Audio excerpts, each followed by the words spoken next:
Hello everybody and welcome to Brands Hatch. It's the final round of the British GT Esports Cup for 2024, and after 7 rounds of great racing, we've set ourselves up for one last 2-hour race. Apex One have dominated so far and they've all but won the series, but there's just one 2-hour race for them to negotiate between here and the end of this season. My name is Ian Leary. John Monroe is alongside me to take you to the end of that season with Mike Yeo on the cameras here this afternoon. It's great to be back once again, John, with the final round of this series, a series that has gone over only 7 or 8 weeks or so. It's really been banged out in quick succession. There's been lots of racing week after week, and it finally ends here at Brands Hatch, one of the most difficult circuits on the entire calendar. Yeah, absolutely. Pretty much the best of British combined into this Brands Hatch GP layout. Of course, you've got the sweeping section, second half of the lap, very, very quick. But in the first half, lots of overtaking opportunities into the bowl. I mean, it's just a fantastic circuit and a great way to end the season as well. And as you were saying, Apex One so dominant, especially in the second half of the season. It was Brabham who were looking strong pace-wise in the first half, but Apex One have just stepped up a gear, and they've actually won the last 3 races in a row with basically double wins in AM and Pro. So they'll be looking to essentially clean sweep the second half of the season, and it would be 4 races in a row if they could do it. But of course, it's going to be challenging for them. There's your event details on the right hand side. We've got a Pro and an AM class, and the teams are made up of one of each. That has allowed Apex One to take some 1-2s actually so far this season, but more importantly, some double wins over the course of those 8 races that we've had in 6 rounds. 1 week ago, we were at Snetterton for the final of our 2 race rounds. That was 2 1-hour races with qualifying session to go with each. And it was them very successful once again. Here is the look at the calendar and where we've been so far. Only started at the start of February, as I say. We only had 1 week off between Donington and Spa. The rest of them, it's all been consecutive rounds. This is another one of those 2-hour races. We've already seen them at Donington Park and at Spa as well. And I guess this is similar in some ways to the Silverstone race, although that had some pit strategy to work out for. I think we can compare this one maybe to Donington and Spa a little bit as well, because I think this is going to have a little bit of an end-of-season feel to it, to be honest with you, with not too much to play for in the top 3 places, some quite big gaps here in the championship standings. It's going to be quite difficult to see those positions changing here. Chris Warner leads by 90 points ahead of Luciano Vipert. There's 119 available for a race win, so you get the idea there. Saipridhi Sudhakar is 3rd, just ahead of Ryan Woodrow. You can see World of Racing there, 2nd, 3rd and 4th. They've had a good season all in all. Ryan Van Veen is 5th, but won't be here today. Unfortunately, he has picked up a wrist injury since the last race, he told us last night, so he won't be here, unfortunately. At 6th position will be Erwin Smith for Brabham, who's not had much luck. Ivan Seiko and then Daniel Tomlinson, the top 8. And we'll let the rest of them go through in your pro standings. As I said, John, not much can change really in these championship standings. Not that the drivers matter too much. It's the teams where it's won and lost. Yeah, absolutely. It's one of those rare championships where there's actually more focus on the teams than the drivers. But that doesn't mean the drivers don't, of course, want that personal glory. We can now see the AM standings, by the way, and you can see Krzysztof Maszkowski, who's on an amazing run. He's won 6 out of 7 AM races this season, the only one being the first at Oulton Park, where Kieran Prendergast took the win. Martin Klaassen, 2nd in the championship. It's been super consistency from Martin, only missing out on 1 podium. Then Rens de Lange, Tony Law and Cody Cosford round out your top 5 with Draper, Pollock and Prendergast. Prendergast, one of the quickest drivers this season, but we haven't seen him finish many races, and that's why he's down there in 8th. Then you've got Wilf Paduano, Max Farrell and Pakorn Panasoponko rounding out the top 10, with big revelation Charlie Clark, Dom Turner, Arsene Petrosian and Sergei Sebastian for his super sub performance at Spa, making up your top 16. But yeah, as you were saying, Ewan, it's all about the teams championships here. That's where the prizes are, that's where the glory is all about, and it's one team, Apex One, that have just romped away with it in the second half of the championship. The battling early on was really good between them and Brabham, but we saw last time out at Snetterton just such a measured and calm performance from those two. They had the pace, they had the consistency, and also with the 1 pit stop happening in each race, they managed to nail strategy as well. Yeah, they really have, and it's fully deserving of the lead that they now possess. 228 points at the lead of the championship. So if they didn't appear today, they would certainly be the championship leaders. Since they have appeared, it seems that they will have to do the work, of course, and they will have to make sure that they finish in the top positions, but it's not a particularly constraining requirement for them in terms of actually winning for this season. So we're into qualifying. Just over 5 minutes remaining in the final qualifying session of the season. We've got just under 20 drivers out there on the circuit, but even less than that because it's the pros who are now qualifying second, of course. We split up the pros and AMs for this session of the day. As we see the times coming in, Tomlinson moves up to 11th place. I think the notable thing here and the thing that catches the eye straight away is Chris Warner, who's yet to set a time in this session with just over 5 minutes to go. That shouldn't be a worry, but he will have to get one in and get himself through the order. He certainly will, unless he's trying a last to first challenge, which I wouldn't be surprised. I would be surprised, is what I'm trying to say, if he was to do something like that. We've seen Chris picking up so many wins, and he's definitely not going to do that. He's on the track, looking to set another quick lap. Here you can see him starting his lap now, so hopefully we'll see a little bit of what we've got here at Brands Hatch GP. Through Paddock Hill Bend and up towards Druids, you can see him late on the brakes, getting into the curb nice and early. Slightly V-shaped line through there for Warner, which suits the Aston Martin's characteristics as we head now down towards Graham Hill Bend. Again, trying to get early on the power as possible. You can use a lot of the exit curve, as you can see, and Chris is using every single inch that is allowed. Then he heads through Surtees, which is a long sweeping left-hander. Once again, all about the exit. Seems to be a bit of a theme here at Brands Hatch. You really are focusing on getting your good exits for these long straights as he now fires down Pilgrim's Drop. Now, in terms of this lap, I'm not sure how good it is that he's on, but we'll obviously see as we move towards the end of it. Flat into Hawthorne's Bend, braking into the apex, running out nice and wide, a very high-speed commitment-based corner as we now head into Westfield. This is just such a gorgeous section of circuit. The flow is incredible, just dancing from one corner to the next. This is, like, as I say earlier, the best of British circuits, really. It's got all the characteristics that you would associate with fantastic British racetracks. And then he heads through now Stirling's, nice bit of camber, good exit, but actually no, he's gone to the grass, Ewan, and that's going to probably invalidate his lap, and it puts the pressure on. Wow. Pressure really is on here for Chris Warner now.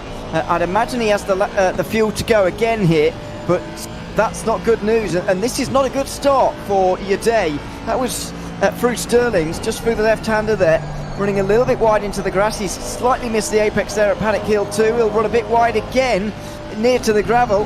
This is not the Chris Warner that we've seen all season long, and it is a surprise, but it just shows you what a difficult circuit Brands Hatch is, as we already know, of course, but the importance of qualifying here is relatively heightened compared to the other circuits. It's not necessarily the easiest to overtake here. Don't get me wrong, I'm going to enjoy watching Chris Warner fight through the field if that's what he has to do, but I don't know if he's going to enjoy it as much as fighting for another win.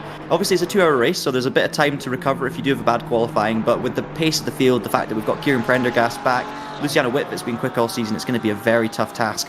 But of course, there's still 2.5 minutes to go for Chris Warner. It's just not going to be pretty. He's going to have to get a banker lap in as such. And Mashkovsky's 1:22.4. That is an incredibly competitive time. Meanwhile, Thomas Holland's going to cross the line. Can he improve on 12th? Just drops to 13th, cross the line, and he's back up to 11th. Only a second off pole as well, Ewan. The time's looking very, very close, especially, from that 9th position down to 12th, 13th. They're all very close. And as we expect, World of Racing taking up a lot of positions inside that top 10. Yeah, they are, and they have done so often in this season. I think they took 6 of the top 10 in the opening qualifying session at Snetterton 1 week ago. They were running, what was it, 5th to 10th, right at the bottom of the top 10, just all in a row, ducks in a row if you like, and they were in the end picking up the points at the end of the day, which is exactly what you need to do. 2 of their teams are in the top 3, and I keep mentioning this, but there are prizes for the second place team and third place team as well, of course. Of course, it's first place prize to those who win the title, and as long as Apex 1's drivers get to the end today, they will be the winners of the season. And with Brabham Esports here, it doesn't look like World of Racing are going to be overhauled. A Ryan Race team are going to struggle to get on terms there, you would have thought, but we'll wait and see on that one and see how they get on over the course of the day. But World of Racing certainly have a chance to pick up 2 of the 3 team prizes. This is a bit awkward over the line here for Luciano Whitbert, who's down the inside now of one of the Mercedes. Of course, we've got a lot of Mercedes in this series, and he brings his qualifying session to an end with a spin out into the gravel there. Now, the only driver without a lap time is still Chris Warner. He's got just over a minute to go. The next lap will be his last one. Is he on a banker lap right now, just to make sure he's got something on the board?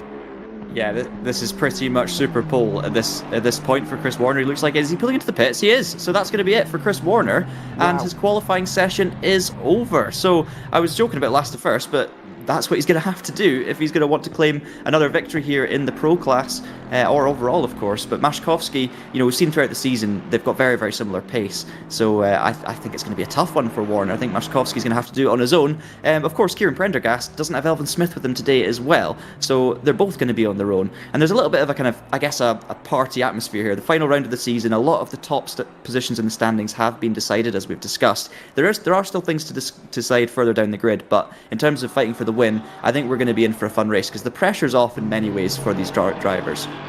Yeah, because Elvin Smith is not here, that does mean that Brabham can't take third in the championship. They can't quite overhaul the amount of points that they need to in today's race. As I mentioned earlier on, Orion are in that conversation, but with Marijn van Veen also absent, it's going to be very difficult for them. They've already not got any compassion points, although they might well get some as a result of Van Veen being absent today. We'll wait and see on that one, but as a result, they're around 200 points behind the World of Racing team, and if they just have a decent day today, then they will maintain the average of the season, which keeps their compassion points up and means that they will take third place prize home with them at the end of this season. That looks like qualifying over then, and a very interesting one. In fact, the top three were covered by AM drivers for a lot of that, but Luciano Wittwert managed to get into second place towards the end there. He was only a tenth of a second away from taking pole position off of Krzysztof Maszkowski, who again is leading the way in those standings. So great qualifying again from Krzysztof Maszkowski. It probably wouldn't be unfair to say that he could be the driver of the season. What a fantastic job he's done for Apex One all 8 rounds. Yeah, absolutely. He's been the image of consistency throughout the season. As I say, only failing to win one race in terms of AMs. He has only had one overall victory. It's actually been his teammate Warner who's picked up more of those. And the Pro-Am split in this series, for anyone who's new, is a little bit different to what you'd expect. That we do find a lot of the AMs fighting right at the top of the grid. It's due to a kind of internal point system rather than, the skill of the driver, let's put it that way. But Maszkowski has been so good. He's not always been the fastest car, but when it comes to race day, he's so consistent in the long runs. He always picks his way through, and his racecraft has been excellent as well. So it's going to be tough for anyone to beat him here, Ewan, especially for Warner from the back of the grid. But I know that Prendergast is going to give him a proper race here. He's on the right-hand side there to go with Maszkowski on the left, and then it's a couple of World of Racing cars. Luciano Wittwert and Ryan Woodrow fill out the second row. Martin Klaassen there as well, another teammate, and this is what you were saying earlier on. They do tend to get themselves in a line. Paulik in the 21 is next up on the right-hand side. Then it's Sai Sudakar on the left. That's 7th place. Rens de Lange on his own today, as I mentioned. He's in 8th position on the right-hand side in the purple Orion car. Then it is Seiko in 9th ahead of Bain in 10th. Thomas Holland is the only Porsche in the field, and he's got to 11th ahead of James Draper in 12th position, the only McLaren in the field. Cody Cosford a little bit further behind his teammates, I'm afraid, in 13th alongside Dan Tomlinson.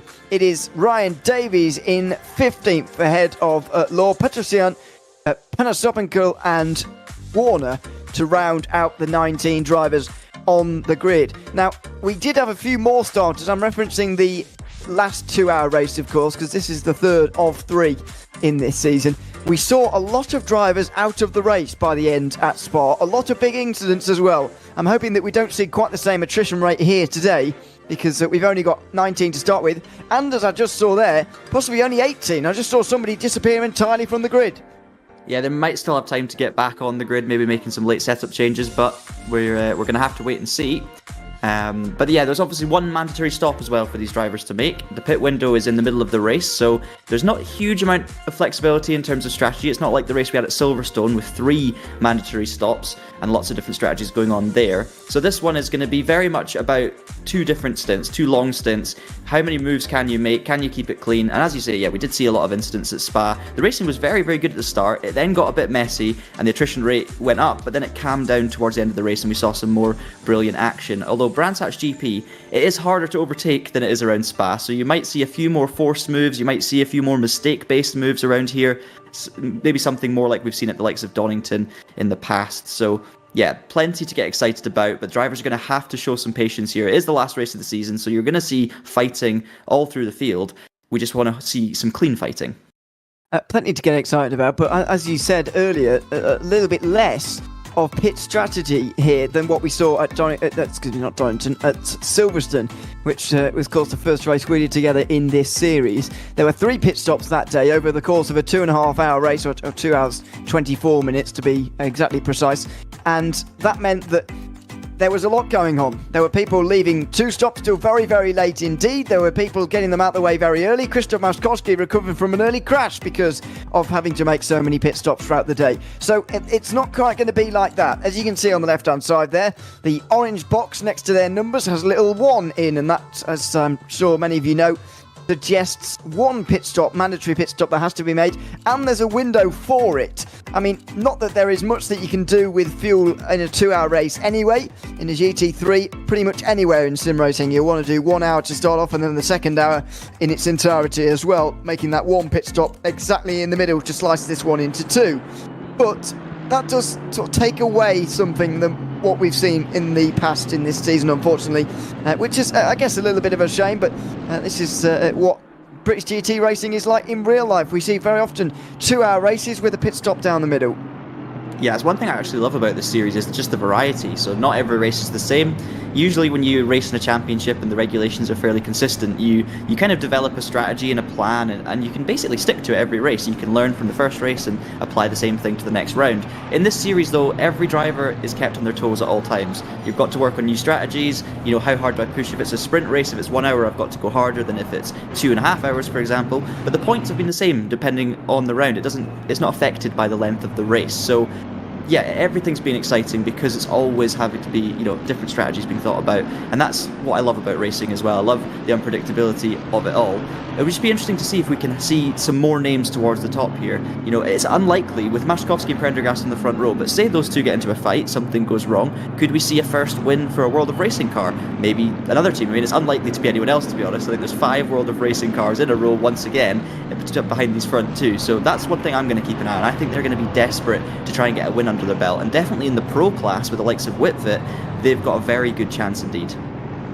Yeah, nearly a third of the field taken up by World of Racing cars, incidentally. What are we going to see from those leading 2 here in today's race? I reckon that it's going to be between Krzysztof Maskowski and Kieran Prendergast, but the question that everyone will be asking here is, will Kieran Prendergast finally get the good luck where he deserves? Good question. And yeah, I mean, it's just, if anyone's not watched the full season, Kieran's bad luck has mainly come in the form of disconnects. You know, he's not been finishing races, not through crashes or mistakes, but just through, you know, not managing to retain a connection to the server, which has been really unfortunate. So let's hope that that holds off for this time. It's 2 hours of racing, so plenty of time for him to be crossing his fingers, let's put it that way. But we're definitely crossing our fingers, because we want those two to be fighting for the win on the track, not off the server. So fingers crossed. And here we come now under the bridge, and we're going to get going very shortly for 2 hours here at Brands Hatch. We are. It's Aston Martins all on the front row, and then a sea of World of Racing cars as they take up a third of the field all over again. Myself, Ewan O'Leary, John Monroe alongside me for the final 120 minutes in the British GT Esports Cup for 2024. Krzysztof Maskowski will bring them to the green as they make their way around the long and sweeping final corner, of course, at Clearways, and now into the start-finish straight.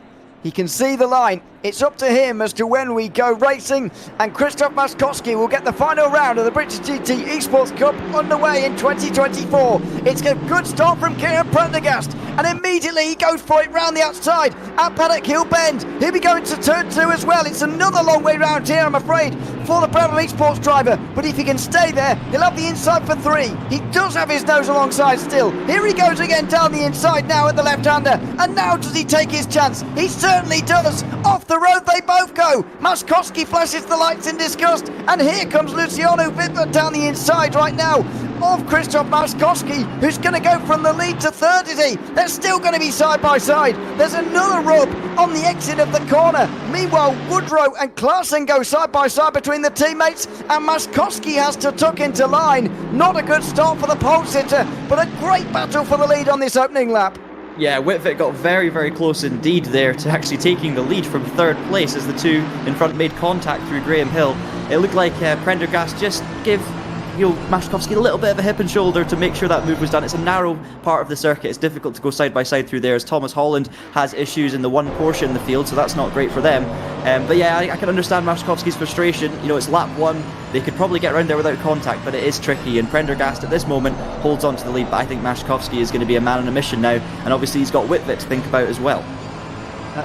And speaking of Luciano Whitbit, he's put a couple of AM drivers between himself and his nearest pro rival. Admittedly, his nearest pro rival is another teammate, and so you might not be seeing him as such, but it's always good to have that little bit of a safety net. End of that one. Kieran Prendergast leads ahead of Luciano Whitbit. Then it's Christoph Maszkowski, Martin Klaassen and Ryan Woodrow to round out the top 5. Then there's Paulik in 6th, and a little bit of a gap to those further behind. Thomas Holland, thankfully, the only driver who's been off on this opening lap. So a clean start to the race, which we can be very thankful for. But what are we going to see for the remainder of this race? Is it going to be one of those races where it is difficult to overtake, or is there going to be movement here? I've been impressed by the opening lap. The circuit looking very raceable early on there. Certainly was, but then of course all the cars are bunched up. It's when they begin to stretch their legs, the faster cars out in front do manage to put the foot down. That's when you're going to see gaps emerge, and when there's no gaps, you've got to take advantage of it. You've really got to race your way forward. I think you need a bit of a pace advantage around here to make the move comfortably without having to force a mistake. One man we have seen making moves, perhaps unsurprisingly, is of course Chris Warner. I mean, he started off, I think he was 17th by the exit of Druid, so he hadn't really made progress after the first 2 corners on lap 1, and then all of a sudden he was up to 13th by the end of the first lap. So 4 more cars for the remainder of the first lap. Not bad going at all from Warner. Now he's in 12th, and he is going to continue to plug away, but whilst he's doing that, of course, the 2 at the front with all the pace are going to be running away, or the 3 at the front I should say, with Whitfit there in the middle. I wonder if Klaassen can hang on to the back of Maszkowski. It's actually Maszkowski who sets the fastest lap on this occasion, and then of course you've just got everyone else settling into rhythm behind. Yes, Klaassen's doing well early on here, I think. 4th place for him, and throughout this season we've seen a lot of the drivers stay with the likes of Maszkowski, Prendergast and others early on, but not so much deep into the race. But we'll see how that goes over the course of today. A bit of a Chris Warner update for you. He started last, of course. He's already up to 12th position. I think you can see the Apex 1 Aston Martin in the background. He's just got past Cody Cosford there for 11th, so make that 8 places gained so far for him. I think he's going to be the proof today that he can in fact overtake around Brands Hatch, because Warner's made 8 of them so far in less than 4 minutes. And of course, the nature of these things when drivers fighting through from the back, the overtakes get harder the further up you get, because that pace difference dissipates. Meanwhile, Cody Cosford has picked up a 10-second penalty. I wonder if this is what it's for. Yep, Cosford on the inside, and it's the contact with Thomas Holland. Let's see what happens on the exit. Oh, well, that was an interesting one. It looked like Holland kind of came back across a little bit, but there wasn't much room left from Cosford on the outside. Either way, it's resulted in a 10-second penalty, so that's how that goes. But yeah, as you were saying, for Warner, he's obviously got the pace to make the moves. That's great, but the further up he gets, the faster his rivals are and the harder it becomes. We have seen, though, Warner romp away with victories earlier in the season. We saw Snetterton race 2, he was incredible. We also saw at Spa, he won the race by a long, long way. So with 2 hours to play, if he gets some clean air, we've seen Warner eat up a 10-second gap before. So it's certainly going to be late in the day when Chris comes into this, but don't be surprised if he's there or thereabouts by the end. Yeah, he was the man in form in Snetterton, that's for sure. That was a wonderful drive from him, especially in the second race in those drying conditions. He was so much comfortably quicker than the rest of the field. Now, what's gone on for 3rd place? Christian Maszkowski has lost 2 seconds here, and all of a sudden he's got Martin Klaassen right behind him on the way down towards the right-hander at Hawthorns now. So it's all in a line, of course, but Maszkowski somewhere has lost 2 seconds. Not sure whether that was in a battle or where, but there you go. Seiko is still in 7th position. Sudakar right in behind. That's another one going on. Warner, as we were just seeing there, just behind Stephen Bain for 9th place. It's all going on here, and it's all still very close early on, of course, but we are only 5 minutes through the final round of the season. Under the bridge they go into the final corner now. Maszkowski looking relatively comfortable, though I am wondering where those 2 seconds were lost. Yeah, it'd be interesting to see if we can catch that at some point, but it's fastest lap on this one for Prendergast. Let's see if anyone else takes it. No, they don't. So it looks like Prendergast has got his head down. His Klaasen's right on the back of Maszkowski here. I think Klaasen will know that Maszkowski will have the pace, so I don't know if he'll be desperate to make a move. I think he'll be desperate to follow that Apex 1 car back up to the front too. I have to say, massive credit goes to Luciano Whitfitt at this stage, because so far this season, even though those guys have comfortably been the third quickest in terms of the teams, we have seen a bit of a gap between them and Apex 1 and Brabham, who have managed to kind of stretch their legs within the first few laps. But Whitfitt, only 4/10 off the back of Prendergast, even after 3 or 4 or 5 laps that we've had so far. So credit where credit's due to those guys. Interesting to see if Luciano can keep that pace and maintain it for the entirety of the first stint. But here comes a replay of what happened to Maszkowski, and there's a bit of a gap there, so is he going to have a moment? Well, it's all okay through Paddock Hill. So he got hit by Klaasen. Well, I wasn't expecting that to be the case. Well, fair play to Klaasen for lifting off and letting Maszkowski... Oh, and he's hit him again. So he tried to do the good thing and then got slightly foxed by what was going on at turn 3. And I think a bit of a wiggle of the car there from Christian Maszkowski, just to say, what on earth was that all about? But thankfully they've sorted it all out. I think the damage is slightly done though, and Klaasen could still find himself in trouble for all of that, because it has cost Maszkowski 2 seconds and arguably a chance to stay with the leaders early on here. He's continuing to lose time now that that gap has been created. He certainly could. I mean, there were still consequences for Maszkowski, but I tell you what, the backing off and allowing Maszkowski to continue with the position is certainly going to work in his favour with the stewards. It's the sportsmanlike thing to do. It doesn't mean it hasn't hurt Maszkowski, but it means he hasn't taken advantage of it as well. So it's a final warning coming through then for that contact. So I think that's the right call from the stewards. Good stuff. Obviously, Maszkowski will be frustrated, but the way his race is going, he's just going to have to try and settle down and get back into that rhythm and try and use that bad luck against him to his advantage and turn it into motivation to catch up with these front two. The gap now, though, 2.3 seconds from Whitfitt to Maszkowski, but still only 4/10 with the front two, so they're certainly just eking that gap out ever so slightly. Meanwhile, Tomlinson on the back of Davies. Tomlinson, one of the stars, it has to be said, of the Snetterton round, getting very much involved with the thick of it for the top 10, and he was doing some fantastic defensive driving as well. Now it's time to see what Daniel's got up his sleeve in terms of offensive driving. Yeah, we will, and that'll be very interesting to see and find out. So the only penalty remains for Cody Cosford, 10 seconds for the driver of the 23 car, and a bit of an incident with Thomas Holland was the one that brought that one about. Interesting that he got 10 seconds for that, to be fair, but we only got one look at it after all. So the stewards will have more and a better idea of what actually went on there at the exit of Hawthorne's Bend. Now out of the final corner of this battle for 14th position. It's Davies trying to hang on here in one of the final pro battles in the field. And speaking of pro, Luciano Whitfitt is leading the way by quite some distance now as a result of everything that's gone on so far. Here goes Tomlinson for another position though, down the inside into Druids, and if he can just get his nose ahead on the way towards turn 3, he'll be okay. He's not quite clear. Is Davies going to throw it in though? No. Tomlinson a bit more committed around the outside, and he's through up into 14th place. Yeah, he put himself in the position to make that overtake should there be a mistake, and there was the mistake. Davis just losing the back end slightly on the exit of Paddock Hill, not quite getting the run, and it was a really nice move down the inside from Tomlinson, and he made it stick. So a big tick for his offensive driving as well as his defensive driving here for Tomlinson. He's got 2 seconds now to close up on Draper. Draper, of course, one of the few McLarens we've seen, like Bobby Trunley has also been seen this season, but Draper's always been right at the front of the cars that are not Mercedes and Aston Martin, as we've been saying.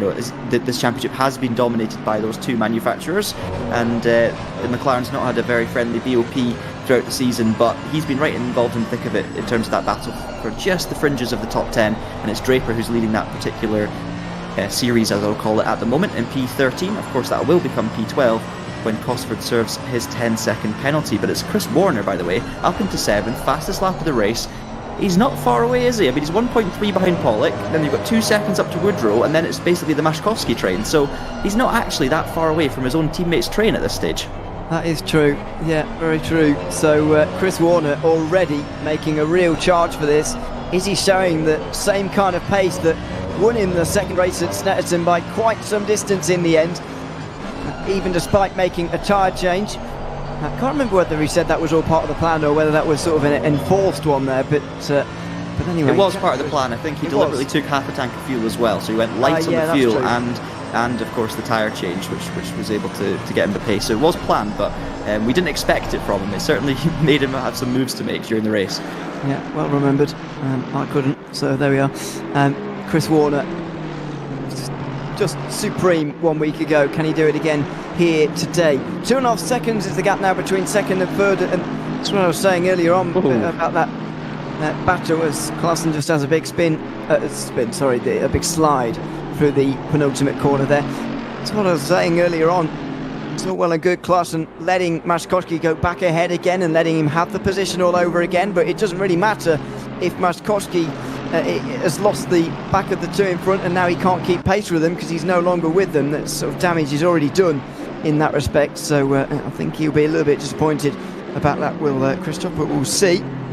Back to 10th position, Stephen Bain still hanging on here, and Cody Cosford, I would argue, needs to get through, to be honest, because he needs to make up as much time as possible to sort of offset that 10-second penalty if he can. Certainly does. It's been a decent season for Cody Cosford so far. Picked up an AM podium last time out at Snetterton. But yeah, he's been doing well, and I think it was him that was actually replaced by Sergio Sebastian recently. It was the Spa round, and Sergio Sebastian came in and got a second place finish, so he would have been inspired by his teammates' performance there, or his substitute's performance I should say, to go out there and get some good results. But it has been a pretty good season. This 10-second penalty though not going to help him, and I have to agree with you. We didn't get the views that the stewards got, but on the first viewing on our replay it did look a little bit like it was actually the Porsche that came across a little bit, but as Ewan said, 100% the stewards will have had more looks than us at this from different angles, so they'll see what the steering inputs were, etc. But it certainly feels, on the face of it, quite harsh on Cody Cosford, and it's certainly going to hurt his race. Yeah, they'll have views from different angles, of course. What I'd describe as non-broadcastable angles, like whatever the swingman camera's called in ATC. Maybe it's called that, but anyway, you get what I mean. The chase cam, whatever. It's free camera. That's it. You never get you never get to show that on broadcast because it just looks terrible. So we don't do that. But there you go. They'll have had more looks than us, as we say. Message coming in YouTube chat, by the way, and a good afternoon to everyone who is tuned in today. Asking who T Law is in 16th position. That's Tony Law driving the 13 car at the moment.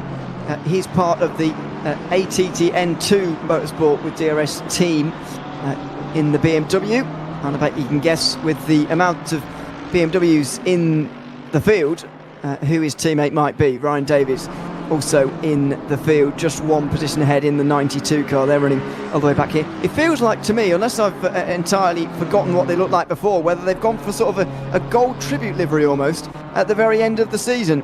Pakun Panasopinkel, not part of the same outfit, by the way, but he's the third of the three BMWs in the field. Were they always gold? I'm pretty sure they've gone for a specialist livery to end the season. I think you're right, and it's not the only specialist gold liveries we're seeing this weekend. Of course, the 12 Hours of Sebring, there's lots of celebrations there for Mobil 1 on their anniversary, and there's plenty of gold liveries over in the States too. But I'd certainly rather be here at Brands Hatch, a nice cloudy Brands Hatch in the afternoon, than Sebring. Who wants to be over there witnessing some sunsets? We're looking at the replay of, this is Panasonic coming through the right-hander. Let's see what happens here. He has dropped off quite far. He actually made a mistake early in the race, and I'm wondering if this is what we're seeing. And he's taken a bit of grass there on the entry, bit of grass on the exit, and he's just lost the rear end. That's a fairly heavy bit of contact there with the Armco and on the back of the car. That's going to give him pretty severe damage, and it's going to be a lengthy pit stop. And yeah, unfortunately, not the way he will want to end his season, but that's how it goes sometimes at Brands. It's so easy to drop a wheel there through sheens and lose the back end. We've seen so many of the top drivers in the world do it. We have, and I think that's the most difficult corner on this circuit as well. You're going up the hill there, you're rising through Dingledale, and then you can't actually see where you're going on the way towards Sheen Curve. So if you're trying to just line yourself up to get as close to the white line on the left-hand side there, it's very difficult to do that when you can't see where the white line is until you're supposed to be on top of it. So it's such a difficult corner, and that won't be the last time today we see somebody coming unstuck through here. Cody Cosford getting... Oh, and he's getting it wrong. Wow, good save. You can see the tyre marks that he's left in his way because he tries to chase down Stephen Bain. That was all arms and elbows, and he needed to be alert there over the top of the hill. Oh, I love these static TV cameras around here, especially the second half of that Brands Hatch GP layout is just spectacular to watch. So many commitment-based corners, lots of camber, and Cosford, who had that major slide a second ago, is now going on the offensive. He's having a look at the outside of Bain as we head into turn 1. It's tricky place to overtake her on the outside, so will he try a cut back? He's not going to manage it now, but he has got a good exit. Bain covers the inside though, and Cosford goes to the outside. This allows De Lange to poke his nose down the inside. Little bit of contact from Bain, who actually gets spun around there. Looked like there was a little bit of merging between the cars, so I do wonder if internet lag maybe played a part in that one, because it looked like it was going to be okay, but the contact quite quickly turned into a half spin for Bain, who's dropped back, but they've all managed to get through. Hopefully not too much damage, and I'm sure the stewards will have a look at that one, but it's benefited Cosford for sure, who goes through with De Lange now right on his tail. Yeah, it could be something that lands Cody Cosford in trouble as well, whether he was adjudged to be at fault for that one, because Bain was going on a half spin there. I think he was tapped the right way round again by a helpless Renz De Lange there, who actually didn't have any choice but to go into the side of the Aston Martin, but it all turned out quite well for everybody in the end. Back towards the region of the circuit where it all started, and this time it's De Lange who goes sideways over the top of the hill at Sheen Curve there. What a spectacular corner to go and watch from here so far today. Been some real good saves over the top already, but Cody Cosford goes through. I do wonder though at what cost it to him, as Chris Warner gets through on Pollock. At least he was going through at the time of the line, and I think he has made his way through and sealed the deal through Paddock Hill Bend, so now into 6th place for him. Yeah, sit rep in terms of the lead gaps, we've got 7 tenths, which now became 4 tenths between Prendergast and Whitvet, so superb performance continues from Luciano, with Maszkowski 4.2 further back, so he's not managed to close that gap. In fact, he's dropped further and further away, whilst Klassen has basically just stayed right on the back of Maszkowski, and all of this allows Warner to close. Yes, he's 4.8 off the back of Woodrow in 5th, but it's certainly giving him a chance to close up. What I do think it's doing though is really allowing Prendergast and Whitvet to just keep on pulling out that gap, work on their tyres, and it puts them in a great position for this race going forward. Now we're still looking at De Lange, who remains on the back of Cosford. We'll wait and see what happens with the stewards on that incident we saw a few seconds ago, but that's wide. It looked like it was going to be wide from Cosford, but the downforce kicks in on that Mercedes and he manages to pull it back round. You can see so many of the track limits here are subjective. There are a lot of kind of netted areas just beyond the white lines, which actually give you a lot of grip. They look like grass, but they actually I don't know what the material is there, but it's a hard surface and it gives you a lot of grip, so it sometimes looks like the cars are dipping 2 wheels way off the circuit, but actually it's the quickest way around here, and you've really got to use the space that you have available. Obviously the issue being you push it a little bit too hard, as we've seen before, and you will touch the grass and there's a good chance you're going to spin.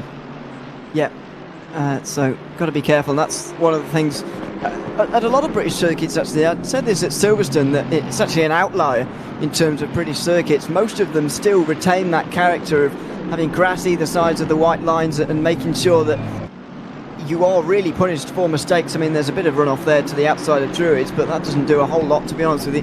At such a slow corner, it very much maintains its character, especially where it's really required through the Grand Prix circuit, and when you go out into what feels like a real wooded area on the back part of the circuit here, when you take this Grand Prix layout extension. And it's really a character of this season. In fact, we've been to a couple of big Grand Prix circuits, including one overseas trip to Spa-Francorchamps, of course, but throughout all of the others, Donington Park, Snetterton, Oulton Park, and here as well, you are punished for errors, and the runoff certainly hasn't made it the whole way through British racetracks just yet.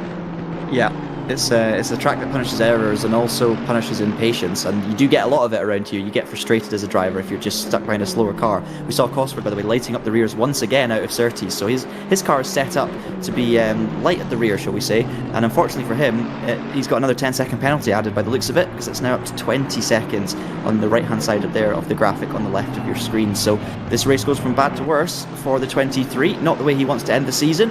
Meanwhile, we focus back on Martin Klassen, who's kept that gap down to Maszkowski. And I have to say, as much as I've praised Maszkowski and Warner on their consistency, Klassen has actually been on the AM podium in, or is it the AM podium, or is he's a pro, isn't he? So he's an AM. So he is an AM. So he's been in the AM podium every single race until that previous race, the second time out at Snetterton. So it's been a really, really consistent year for him too.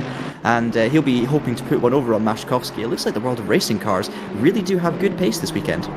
Yeah, he had a DNF, didn't he, last week, did Clausen? I couldn't really get to the bottom of why, because he seemed to have an incident, and that's fair enough, but he seemed to sort of give up afterwards and go back to the pit lane and retire, so I'm not sure whether we really got any further word on what actually happened in more finer detail to Martin Clausen 1 week ago, but it was a shame for him, because that was a good streak of results that came to an end.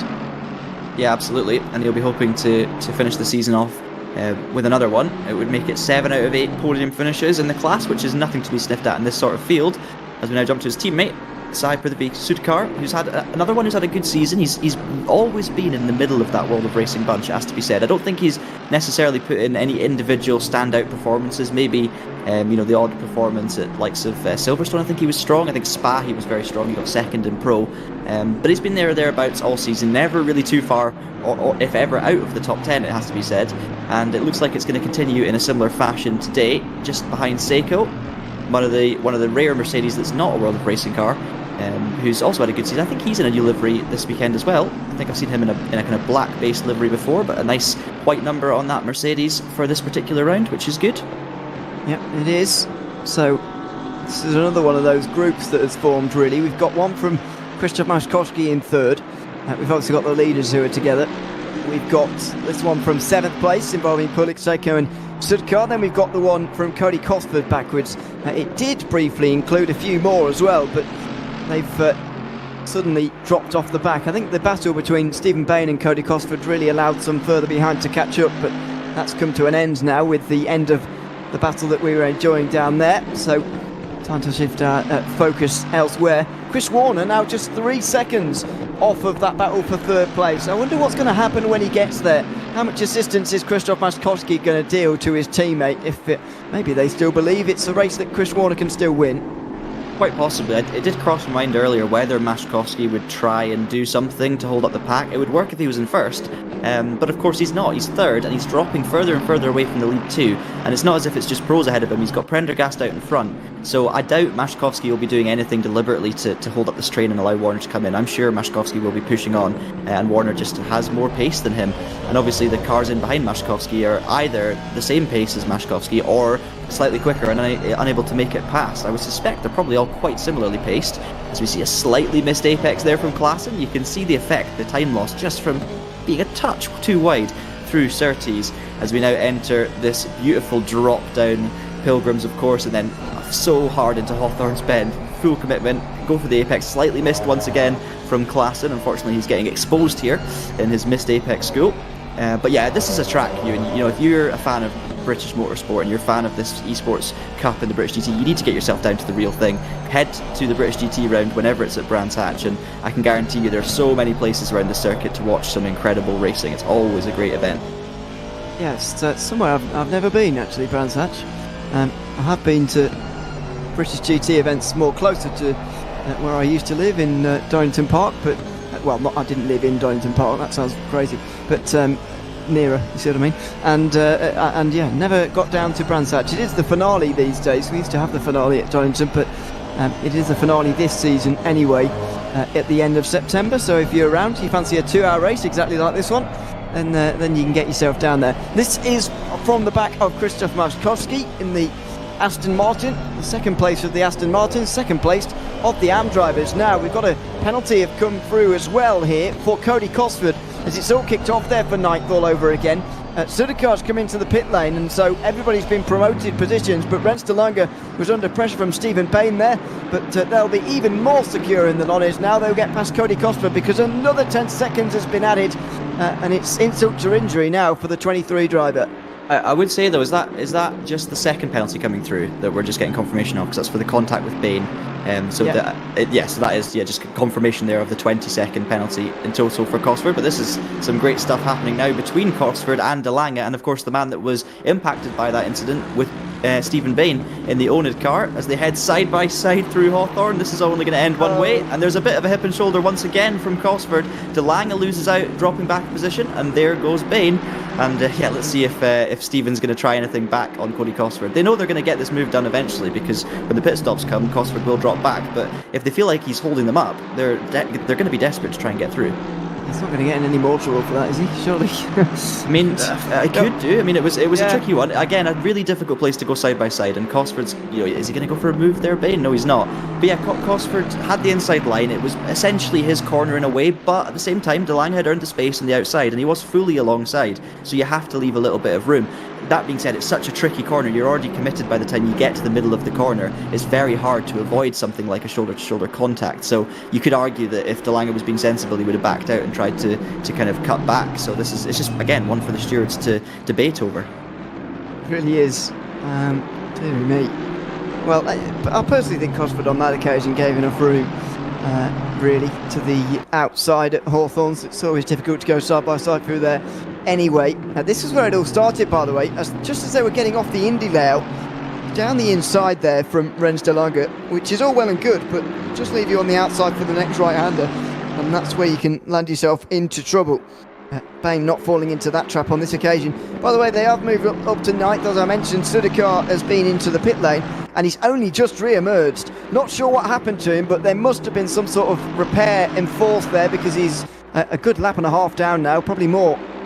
Yeah, well outside the pit window, of course, as well for Sudakar, so that does not count towards his mandatory stops. And I think as soon as we saw him in the pits there, we knew his race was essentially up. He'll keep going to the finish, but he's going to have to come back in again. So he probably took some new tyres, got everything fixed, and thankfully is headed back out. So it's good to see him going to try and take the finish of the season. And we were talking about his consistency. Well, this final race has not ended the way he would have hoped, and we'll maybe see if we can find out what happened to him a little bit later on.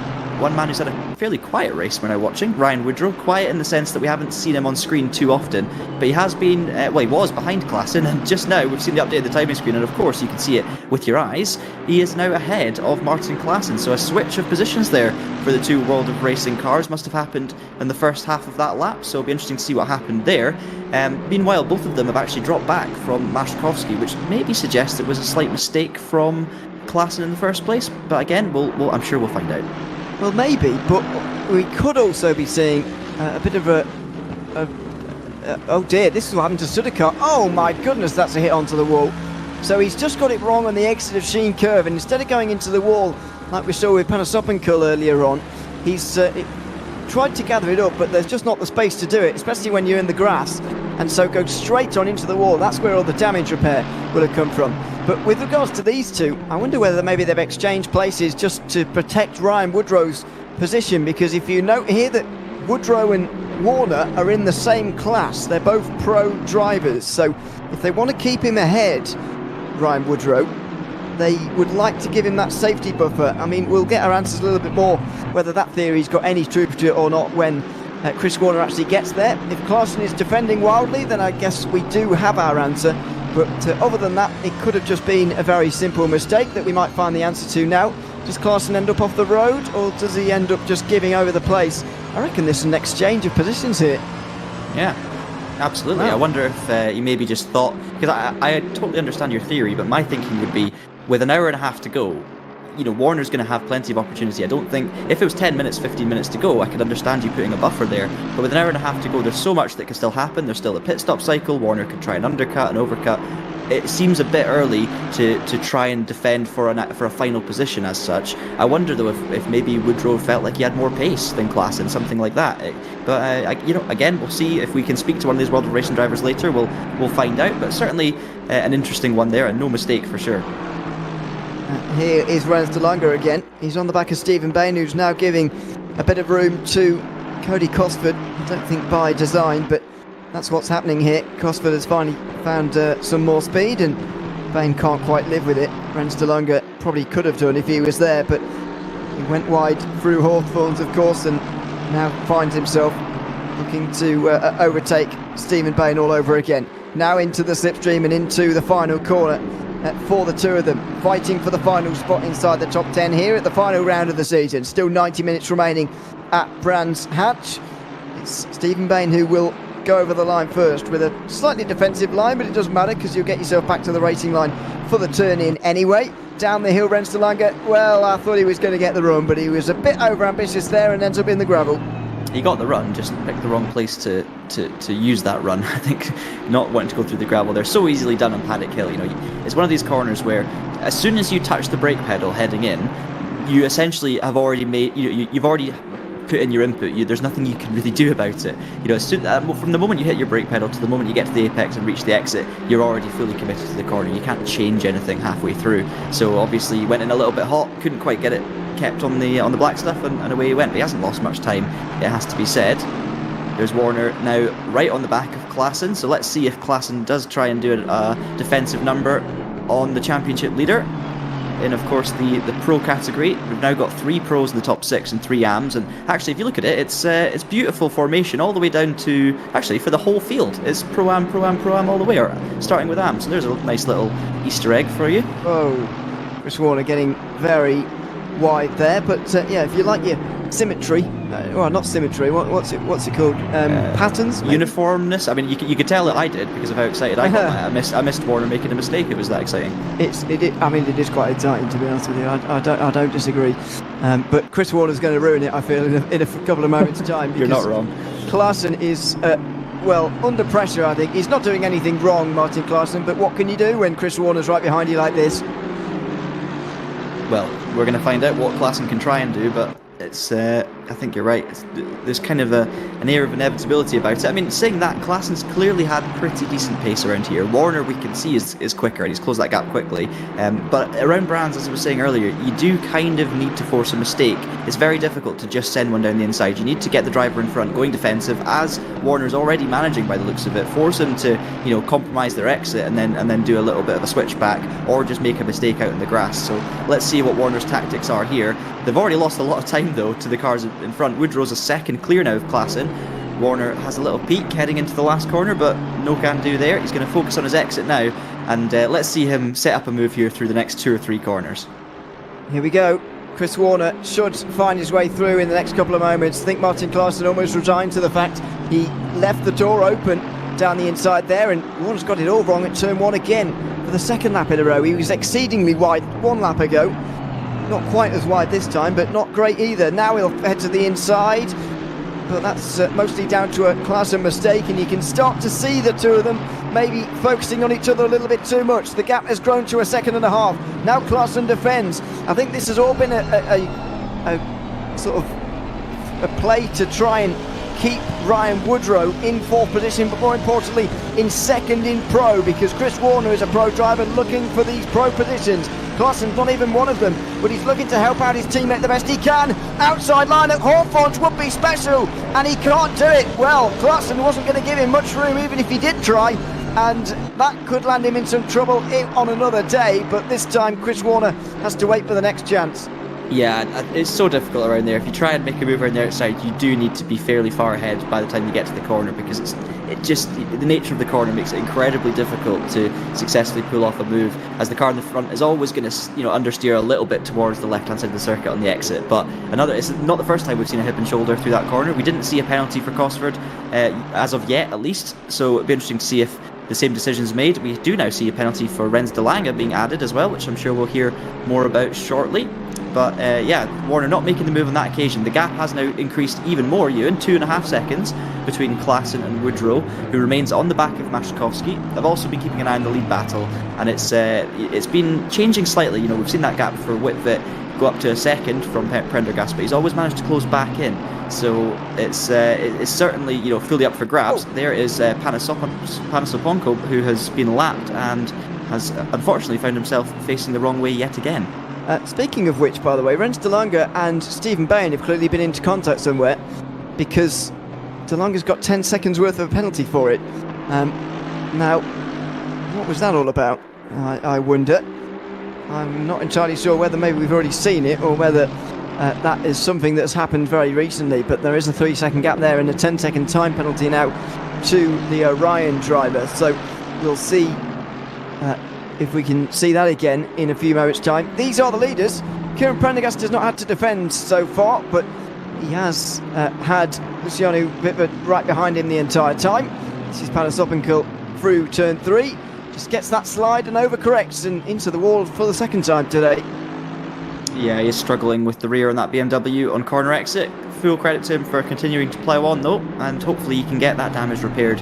His poor mechanics be very busy today. He does find himself 3 laps down in this race, but great to see the commitment to the cause, and hopefully he can make the checkered flag here at Brands Hatch.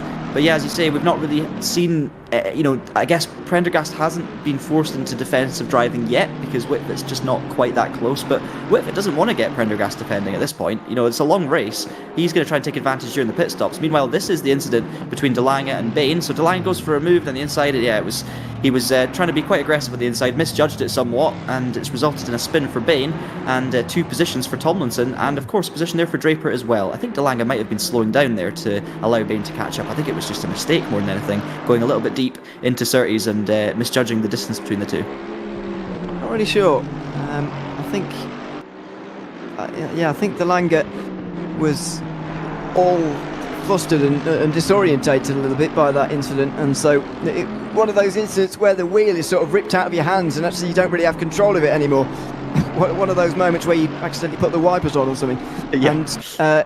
And he's just trying to get his bearings back again, and that's sort of what caused the rejoin, because in isolation it looks like he's just terribly come back onto the circuit in a way that you wouldn't advise.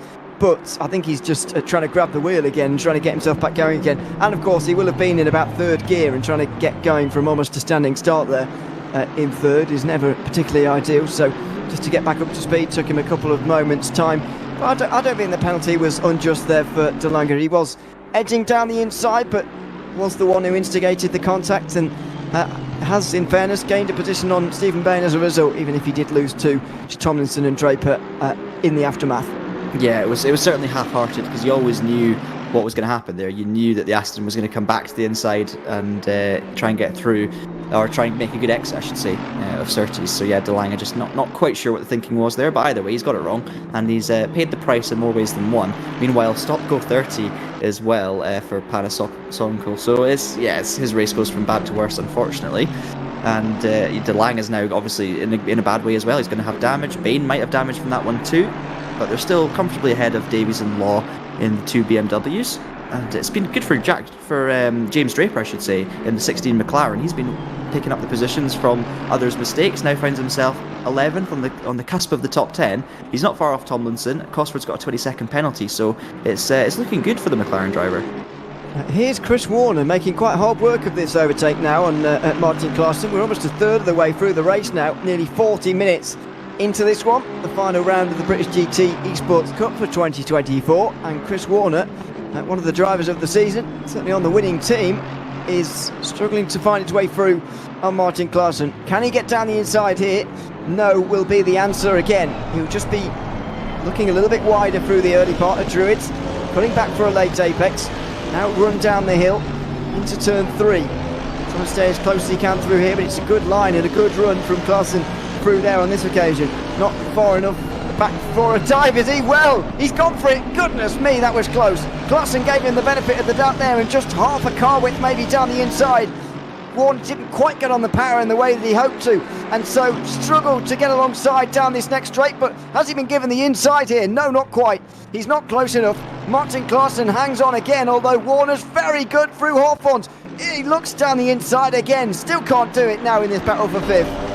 This is great racing between the two of them. We almost saw a repeat, has to be said, of the De Lange and Bain incident through Surtees, but they got away with it. It was so close to contact. I think it was just beautifully judged from Klaassen, to be honest. Didn't want the risk of being spun out, even if Warner would have been punished for it. But it was a bold late move from Warner, just to try and throw Klaassen off his apex, I think, and it almost worked. But Klaassen was wise to it. Great stuff for the second half of the lap, though, and Klaassen manages to keep it all calm, keep it all neat and tidy, and he's going to have to wait once again for Warner to come back for more. And all of this, by the way, is just continuing to increase that gap. And the initial thinking from yourself, Ewan, that maybe this was to try and help Woodrow, well, I didn't think it would have this big an impact, but at the moment it's having a big impact, absolutely, because it's now 4 seconds between the two of them. Exactly, using the advantages that you get around this circuit to perfectly good use, legal use as well, let's not forget, and that has given Brian Woodrow a great chance at a second place in Pro today. That's a nice bridge. There's Kieran Prendergast through Hawthorns, and Luciano Wittbert still in tow. I think this is the best drive we've seen from Wittbert so far. Not a driver who's so synonymous with ACC racing, although maybe that's just because I haven't seen him do it much. He's more accustomed to race room platform, I would argue, and a very strong driver on there, one of the best in the world, but clearly proving himself to be improving here on ACC as well. Told me at the start of the season that the Mercedes wasn't really his idea, but it's a World of Racing team-wide idea to go with the Mercedes as a nice baseline across the entirety of the season. They can all collaborate together, and it's got to help if you've got 5 teammates who are driving with you, never mind someone who can help behind the scenes as well with setting yourself up and strategizing your way through the season. It's got to help you get along, and this is the best drive I think we've seen so far this season from Luciano Vivet. Yeah, absolutely. I mean, he's sitting high up in the championship as well. I think he's second in pro, so it's been a good season for him, but we've not seen him fighting for a win in any of the races, and he's currently comfortably leading the pro class, and of course right in the fight for the overall win as well. And yeah, in terms of car choice, very difficult to know what's the best car. I mean, you can easily sit here and say the Aston Martin, because Apex 1 and Brabham have had the pace all season, but we also expect those teams to be right at the front as well, so it's very difficult to say that the Aston is, definitively the fastest car of the season. The Mercedes has been strong as well. And I think with World of Racing having so many cars in the same, from the same manufacturer, they're able to, as you say, work on setups together and do all that stuff. They've also been very closely matched on pace, so they can work together in the races. The downside being that a lot of the time they're having to fight each other and they're holding each other up because there's just so many of them taking up the high positions in the championship. But it's good to see such a big outfit getting out there on the circuit and certainly making a mark. No one's going to go away from this championship having watched it and won't be remembering exactly who World of Racing are. And Chris Warner won't be forgetting them anytime soon as well, because he's all over the back still of Martin Klaassen, and he will be getting sick of that black and red Mercedes in front. He absolutely will. Look at this now, out of the penultimate corner. Chris Warner has got to find his way through soon. If he has any designs on winning this race, then they're quickly disappearing out the window if he's not careful here. A third place, a podium finish, not out of the realms of possibility, but he would have to argue with his teammate for it, I think, at this stage. Now, though, he's beginning to run out of time for the win. Through turn 1, it's a good run this time from Warner. Is he going to force Klaassen to move it to the right-hand side here? No.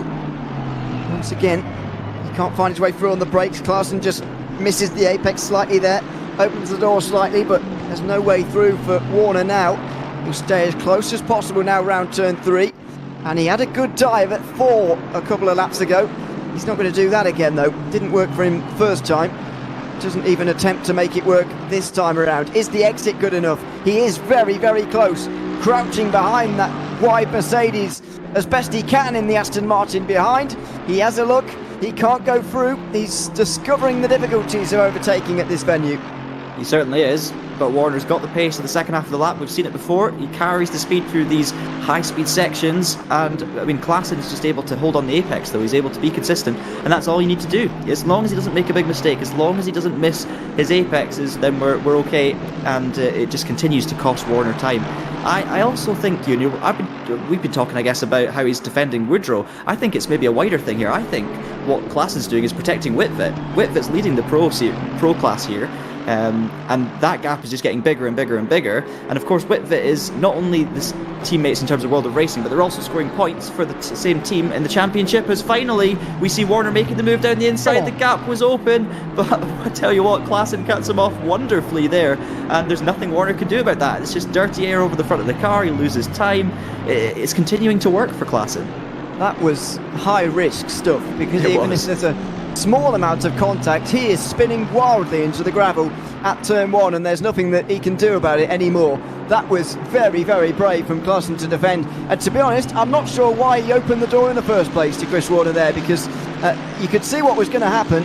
Warner was sniffing around for any chance that he could possibly get, and as soon as he pulled to the left-hand side there, Klaassen had opened the door, and Warner was all too happy to try and make use of it. You can see in the mirror there on the left-hand side, Warner getting so close now. These corners not really places where you want to dive. I have a feeling that mirror is slightly zoomed in compared to reality, because he looks very, very close there. But maybe that is reality at the moment. Warner is certainly the faster of the two. He heads down the inside, now the penultimate corner. Oh, there's contact now. He tapped Klaassen the right way all over again. But unfortunately, the two have made contact down into Stirling's. He was looking for the inside, Warner, and I've got to say Klaassen didn't actually give him the room on that occasion. I think you're right, Ewan. To be honest, we saw the mistake. We saw, well, less of a mistake, but more of just a fantastic run for Warner through the exit, and that's where he finds those few tenths that's put him on top this season. And we could see it happening. He had the momentum, and I just thought, you know what, he's going to send one here. And yes, it's a very, very short braking zone into Stirling's, not a common overtaking move, but he had earned enough of an overlap there. Martin could have defended the inside, and he didn't. And it was there for Warner's right to jump down the inside. Yes, it's not a safe place to overtake, but Klaassen could have left the room, didn't, turned in. Thankfully, though, I think that the best outcome from all of this is that Warner was able to knock Klaassen back into shape, and both of them were able to continue. But let's have a look at the replay. We saw a brilliant angle with Warner in the mirror, and yeah, I mean, looking at that, he was still a little bit back, and it was a late move, certainly high risk, and it'll be interesting to see what the stewards make of it, because again, it's not fully cut and dry. This is one of those things where Warner can make that move and take the inside line, but in such a high risk position, it was always going to be an accident unless essentially Klaassen jumped out the way and left loads of room on the apex. So I will be interesting to see what happens there. Let's see another angle. Here he is. Warner's come from a long way back, of course, but and people often say, is he far enough alongside? Personally, I really dislike that phrase and that sort of ruling, because that sort of creates the racing that you see in Formula 1, where people just drive each other out the road all of the time, and you just don't want to see that. And sometimes it's not to your benefit to drive someone off the road, as you just saw there. Not saying Klaassen was trying to do that, but that's what you kind of create. So I personally think Warner, he's got his nose alongside. His front wheels are almost level there, if not absolutely level, with Klaassen's rear wheels. I think he's entitled to some space on the inside there, but he may well receive a penalty for that, because after all, he's the one who makes the dive and has a go. I just fear that if you penalise people for doing that kind of thing, are we going to stop seeing those kind of dives? Because there's such fear of getting a penalty. Maybe not in a race like this where there's not that much riding on it, but you get the idea for another series. There is the look again. His wheels aren't quite in line again, are they? But I mean, he's close. I personally think he should be afforded some room there on the inside. Yeah, it's tricky, because it did look from the heli angle previously that he actually, Warner did try and back out to a degree. It got very close, and I completely agree with you on those fronts. When you're racing someone, if you get your car on the inside and you're going to make the corner, it's different if Warner was going to shoot straight off and miss the apex and head off the circuit. Then absolutely it would be on Warner. But if he's managed to get a bit of an overlap and he's going to make the corner without any issues, it's down to the driver in front to leave room, because if he didn't want to leave room, he should have defended the inside line in the first place. But he didn't, because he knew that would have cost him on the exit. So this is what racing is at the end of the day. But that one, I can understand. There's a lot of different nuanced ways of looking at that particular incident. So I don't envy the stewards. It's a difficult one. But at the end of the day, neither of them have lost out hugely, and Warner did lose a heck of a lot of time behind Klaassen. That was his one opportunity. He took it. There was contact, but we're through. So it's an interesting one for sure.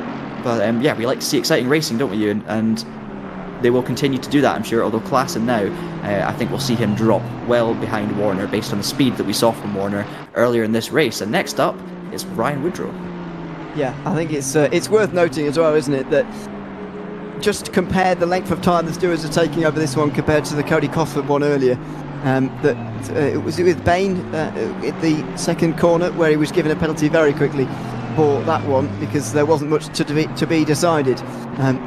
That's not the case necessarily in this battle here, but Warner's through. He's done the hard work, and he's now in 5th position. It's just about whether he will drop back or not. I think the main thing Warner's going to be hoping for from the next 5 minutes or so is that if he does get a penalty, it is assigned before this pit stop, because I think from a personal point of view anyway, you'd rather serve that penalty actually on the road in your actual pit stop than have to sort of do the maths on where you might end up after the race when your time penalty is applied.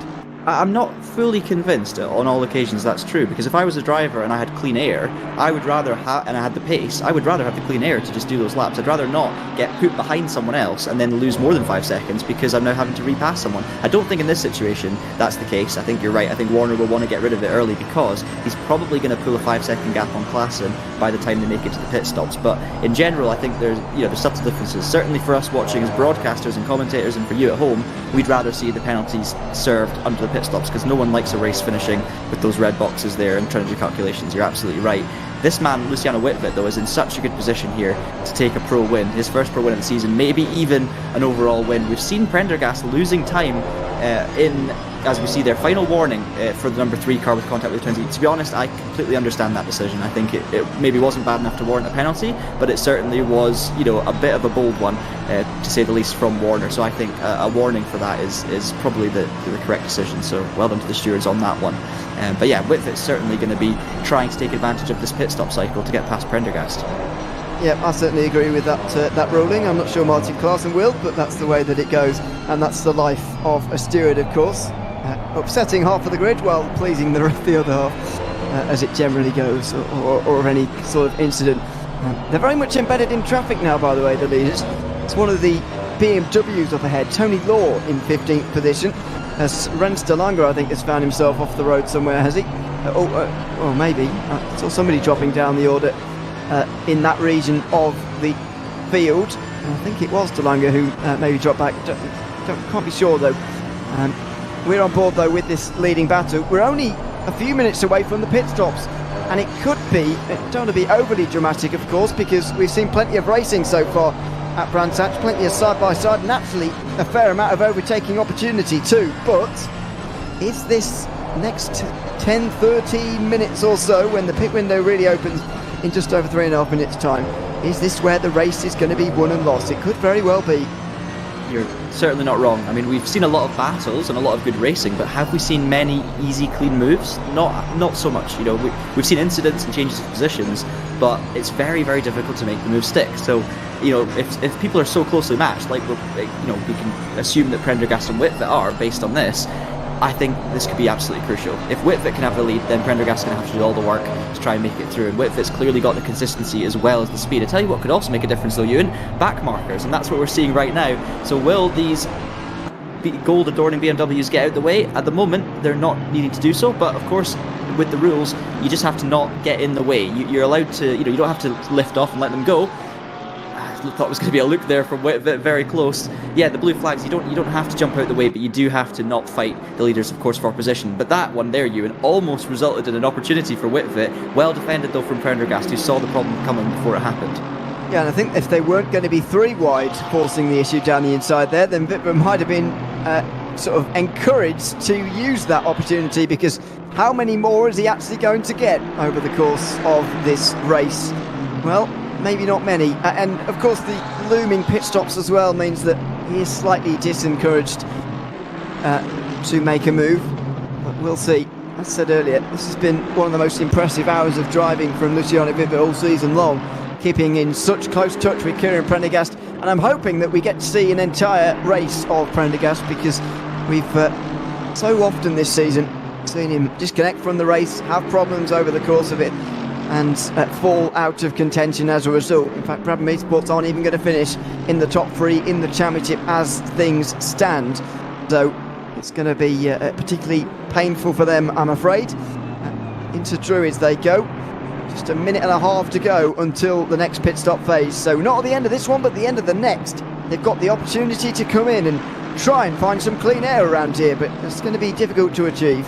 Yeah, things are going to get very exciting very shortly, so keep an eye on the timing screens. You'll be able to see when drivers are pulling in and whether or not they've made their one mandatory pit stop. Just want to touch on something you mentioned earlier, Luciano Whitvet being a race room driver primarily and very successful in that. It's so difficult to carry your success across multiple different sims. The best drivers in the world can do it to a degree, but to try and be on top of the world in more than one different sim with all of the different quirks and the intricacies is incredibly challenging. Race room and ACC require very different driving styles between the two, and you've got a lot to learn on both platforms. So the way that Whitvet has carried himself this season, if he's got less experience on ACC, is really impressive, and maybe that's this season is helping him build up that knowledge and build up the understanding, and that's why we're seeing such a strong performance here at the season finale. You often do see drivers stepping up for a final round of a season. Some drivers maybe take it less seriously, do a bit less practice because it's coming to an end, and you will see certain drivers who've been improving, who've put in the work, coming to the fore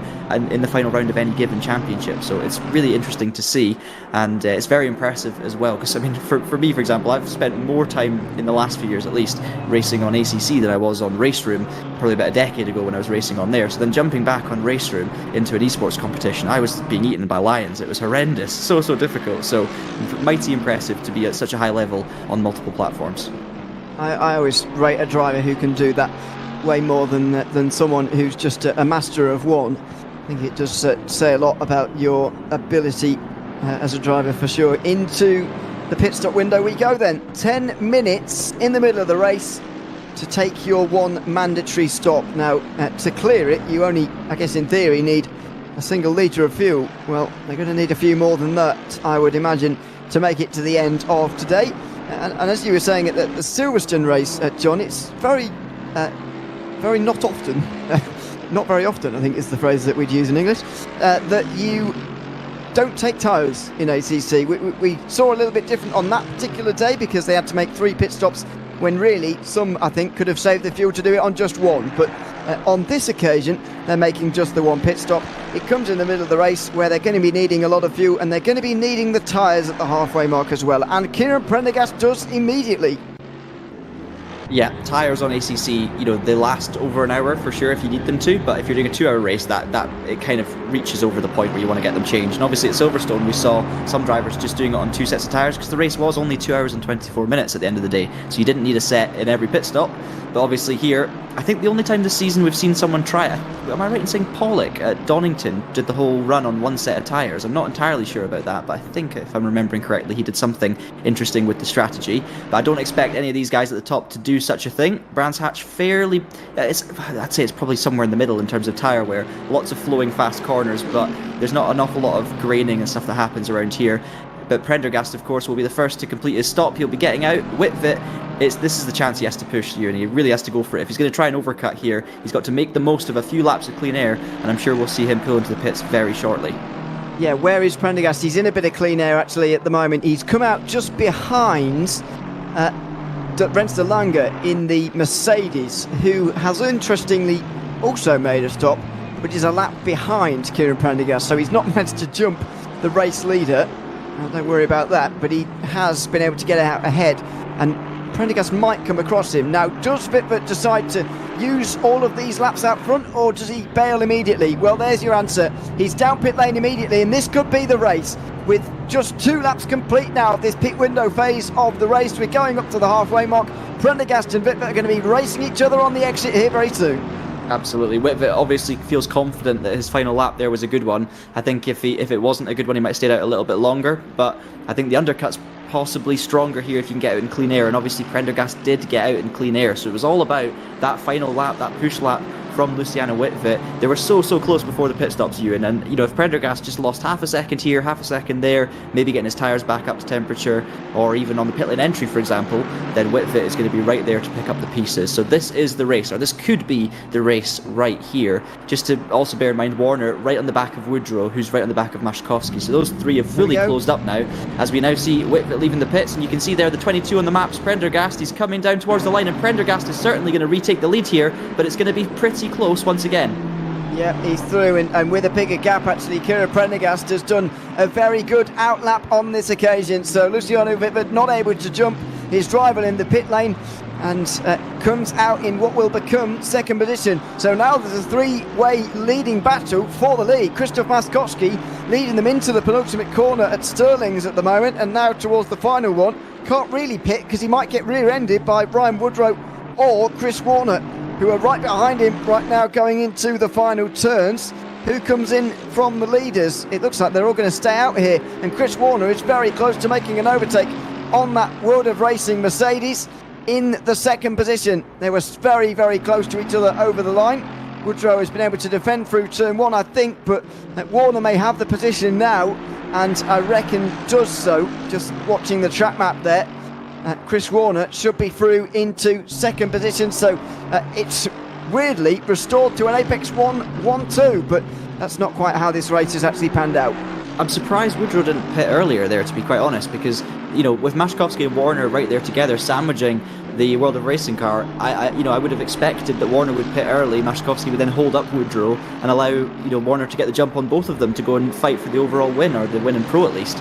So a little bit surprising there that happened, but it's obviously worked out well for them because Woodrow has dropped the position and is now back to third before the pits. So again, I'm surprised Warner didn't pit right at the start of that window, because he definitely could have used the free track to jump up ahead, but he will obviously know more about his race than I do, so I'm sure he knows what he's doing absolutely, as the championship standings will tell you.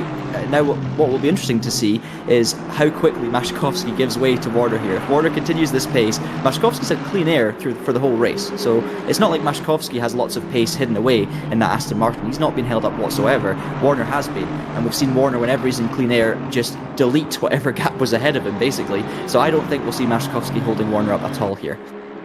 Good idea here from Ryan Woodrow to get in, because even if he can't jump ahead of Chris Warner again, then he might be able to get ahead of Maszkowski as they're exchanging places. Depends how much time they lose.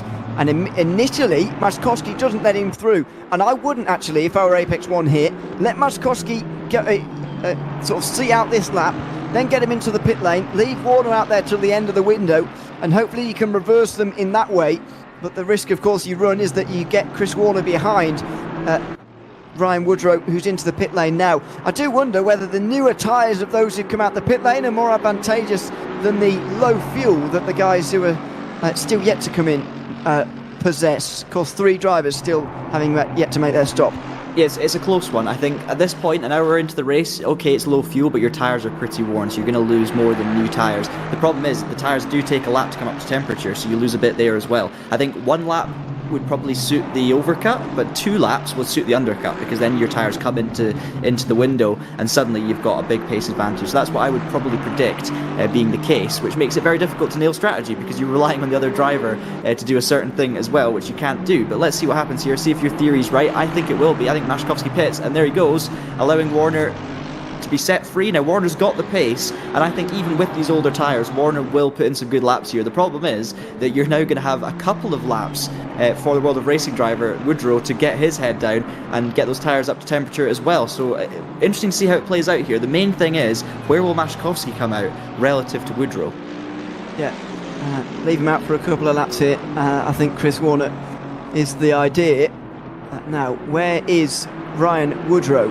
He is in 6th position for now, 3.8 seconds behind Stephen Bain, but he might have had to pass those cars you can see just behind him, and if he has, then that's real problems. It's Thomas Holland and Tony Law who have come out pretty much next to each other, and they might have been difficult to negotiate. So if so, Ryan Woodrow will have to spend another hour maybe behind Krzysztof Maszkowski trying to find his way through, but he's making good progress here. Already coming down the front straight. Maszkowski now will finally go. He's towards the end of pit lane, but I reckon he's got this. What Ryan Woodrow is through by quite some distance. Look at the outlaps there from him.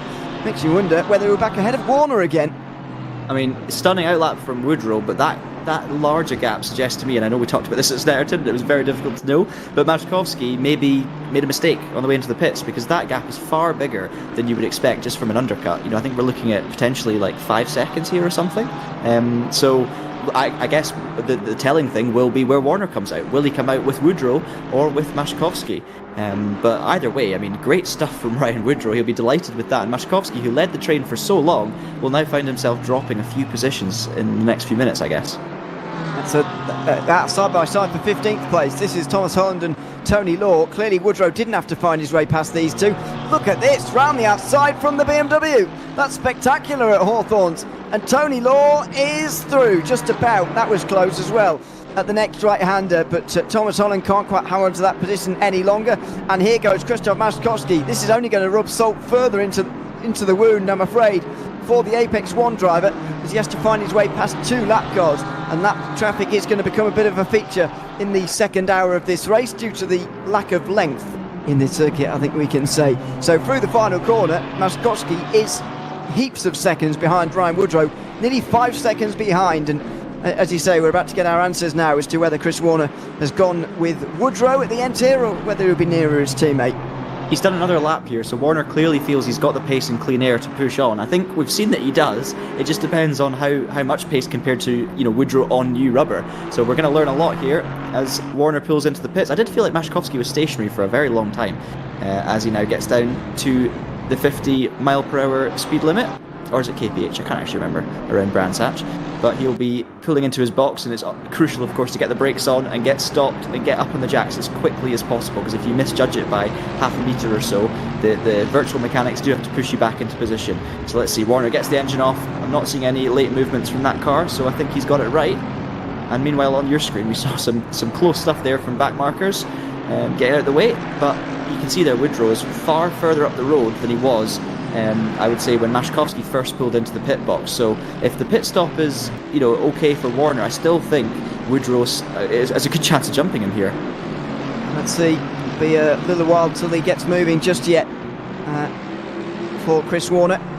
Into the final turn now for Ryan Woodrow. And already moving. Chris Warner right at the end of pit lane, should be through here. So I reckon Krzysztof Maszkowski's had a longer stop, and it's been the others who have had normal ones, because Chris Warner, clearly quicker than those around him, has used those 2 in laps to great effect. Not only has he stayed ahead, he's actually got ahead of Davies as well, which is only going to help his cause further.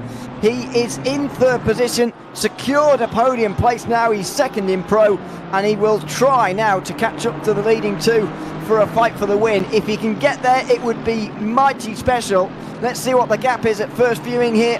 13.5 seconds seems a very big gap to cross. Crucially, World of Racing have lost their pawn because they've got no one there in between, as you were saying. So Warner's got a free hit now. He's just got to get the foot down, try and catch up with Whitvet. Of course, if he catches up with Whitvet, he also catches up with Prendergast, because those two are stuck together like with glue, I should say, at the start of this second stint, as they were for the entirety of the first stint. 13.5 seconds is your gap. We've seen Warner pull out 13-second gaps before. The difficulty for him this time is he's not pulling out that gap ahead. He's just using, filling out that gap to try and catch them, and then he's going to have to make the move. So this race is absolutely not over. World of Racing will be delighted with the progress they've made in terms of holding up Warner to this stage, but now there's absolutely nothing for it. Whitvet's got to keep pushing, and he's going to hope that Prendergast has the pace as well. Yeah, so Chris Warner, 3rd place. I reckon by my calculations he needs about 2/3 of a second a lap on those ahead to catch them. That's going to be very difficult to do in such a short circuit, but if anyone could do it, then it might well be Chris Warner. We've got a crash at Sheen Curve, I'm afraid, and it is the last place car, I'm afraid, Paco Panasopincourt, and unfortunately that's not the first time we've seen that BMW off, even in that location today. It's very, very difficult, of course, and so coming unstuck there once again. There is Sai Privy Sudhakar, the next position ahead. Don't know how many seconds he is off of Thomas Holland, but I reckon it's quite a few. He's nearly a lap off, actually.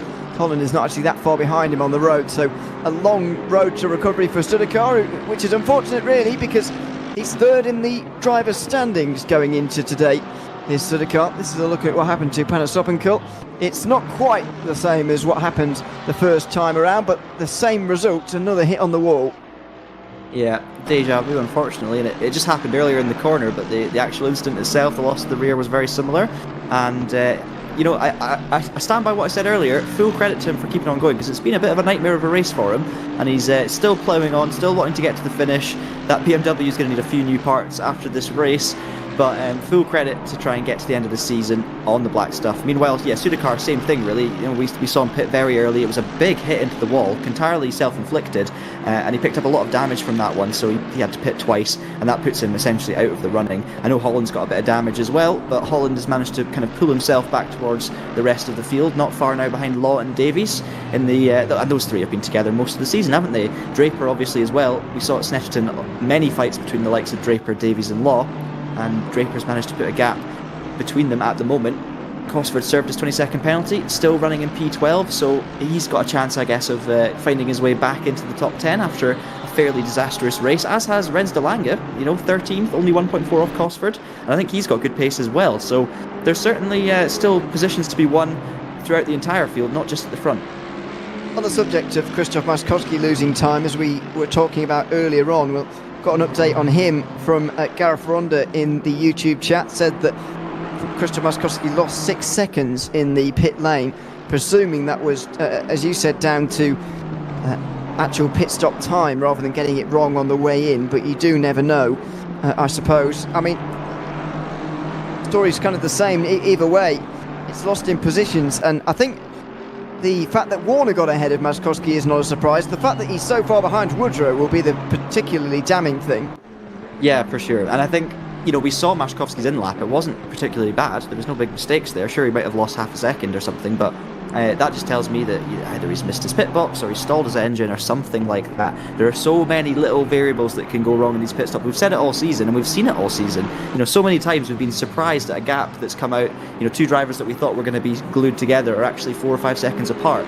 And it just shows you know, there's a lot of pressure on these drivers to get their pit stops right, and it's a key area of practice for the top sim racing teams out there. You really do need to put the time in to nail your pit stops, because you can just find little bits of time here and there just by, you know, for example, stalling your engine as you pull up, but then you need to get your positioning right, because if not, you've got to restart it again. So, you know, lots of things to work on for the drivers, and I'm sure some learnings to be taken into next season. But Maskowski, that's probably the first mistake, if it was a mistake, that we've seen from him all season. So it happens, and he's still looking good for a P2 run here in the AM class, but it's not going to be, unfortunately, a 7th win in 8 races.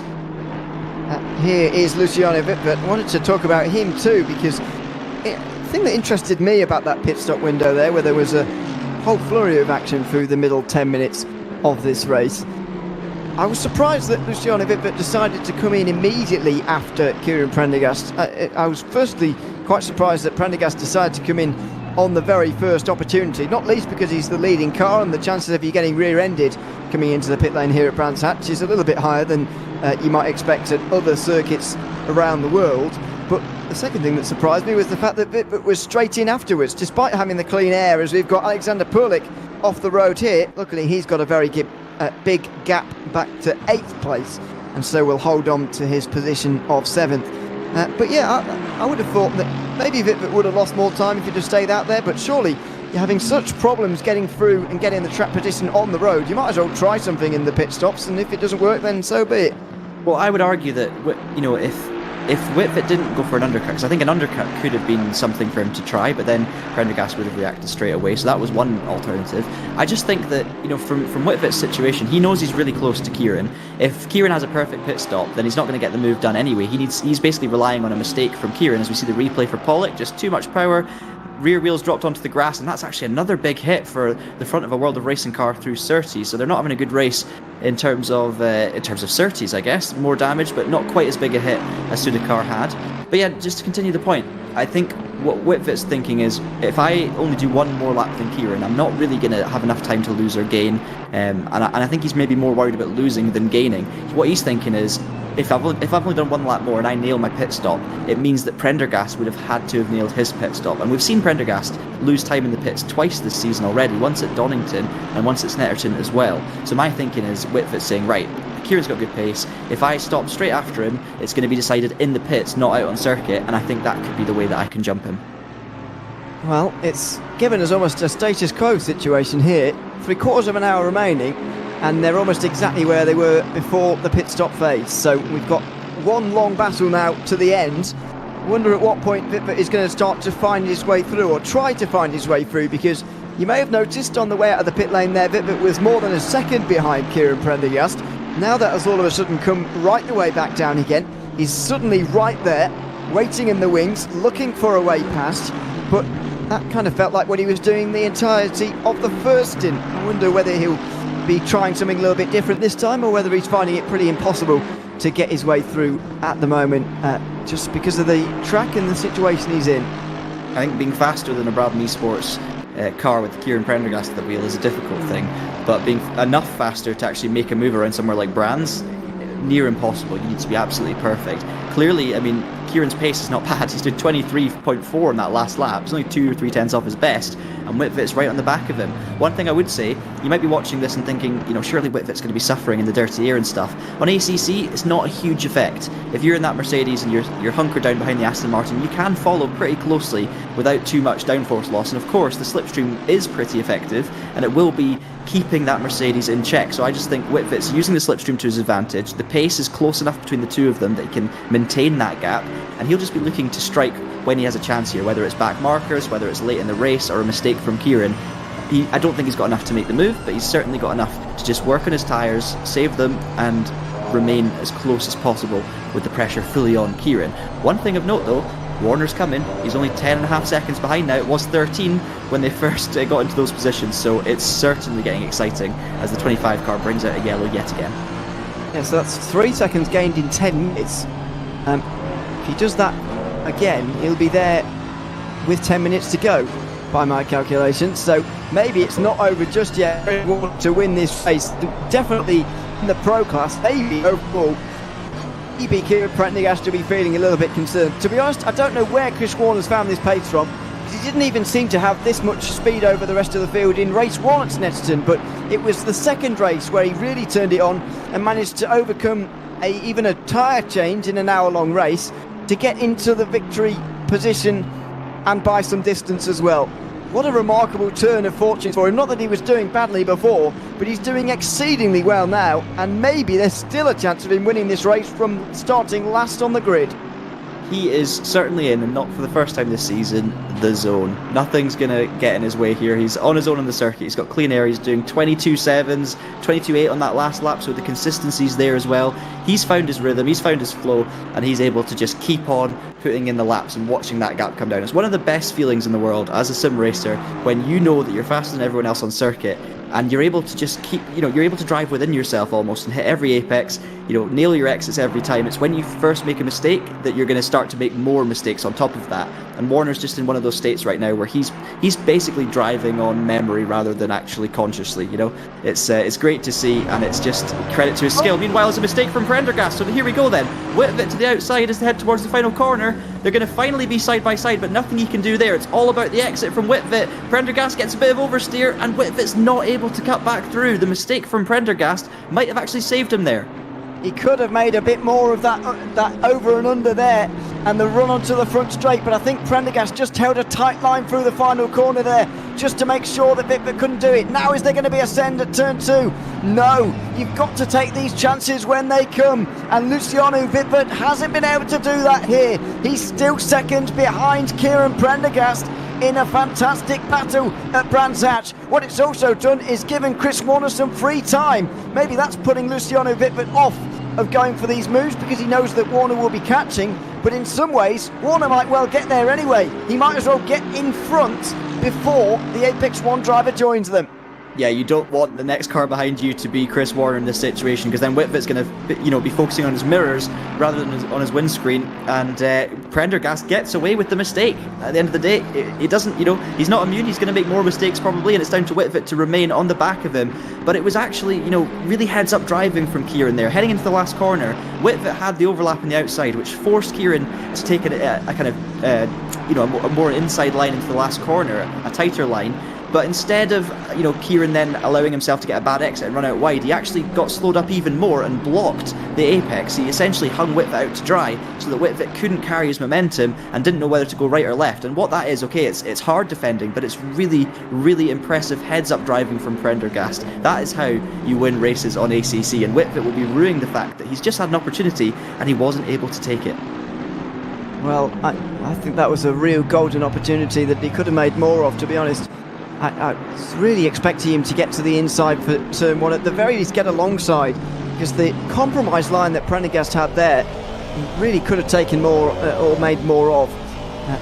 Here is Chris Warner on board with him now. Turn 3, just putting on an absolute clinic here of driving skill on the podium.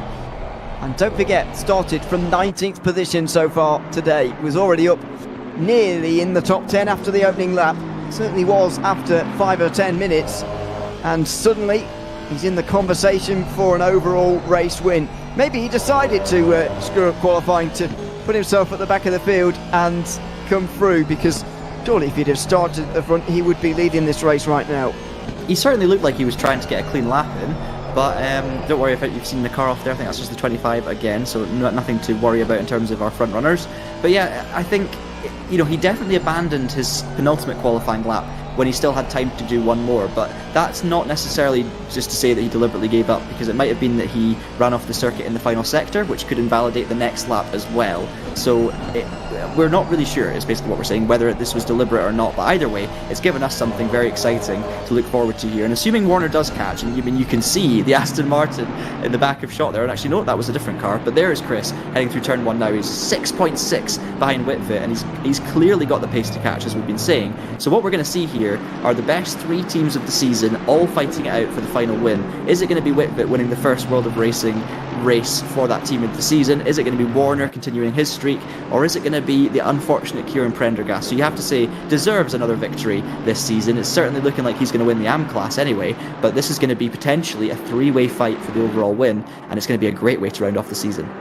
This is Panasophenko's continuing problems at Sheen Curve, and that was the most bizarre of them. The line all wrong on the way towards the corner on that occasion. So back with it, back with the leaders, and this is going to be the problem for Chris Warner too.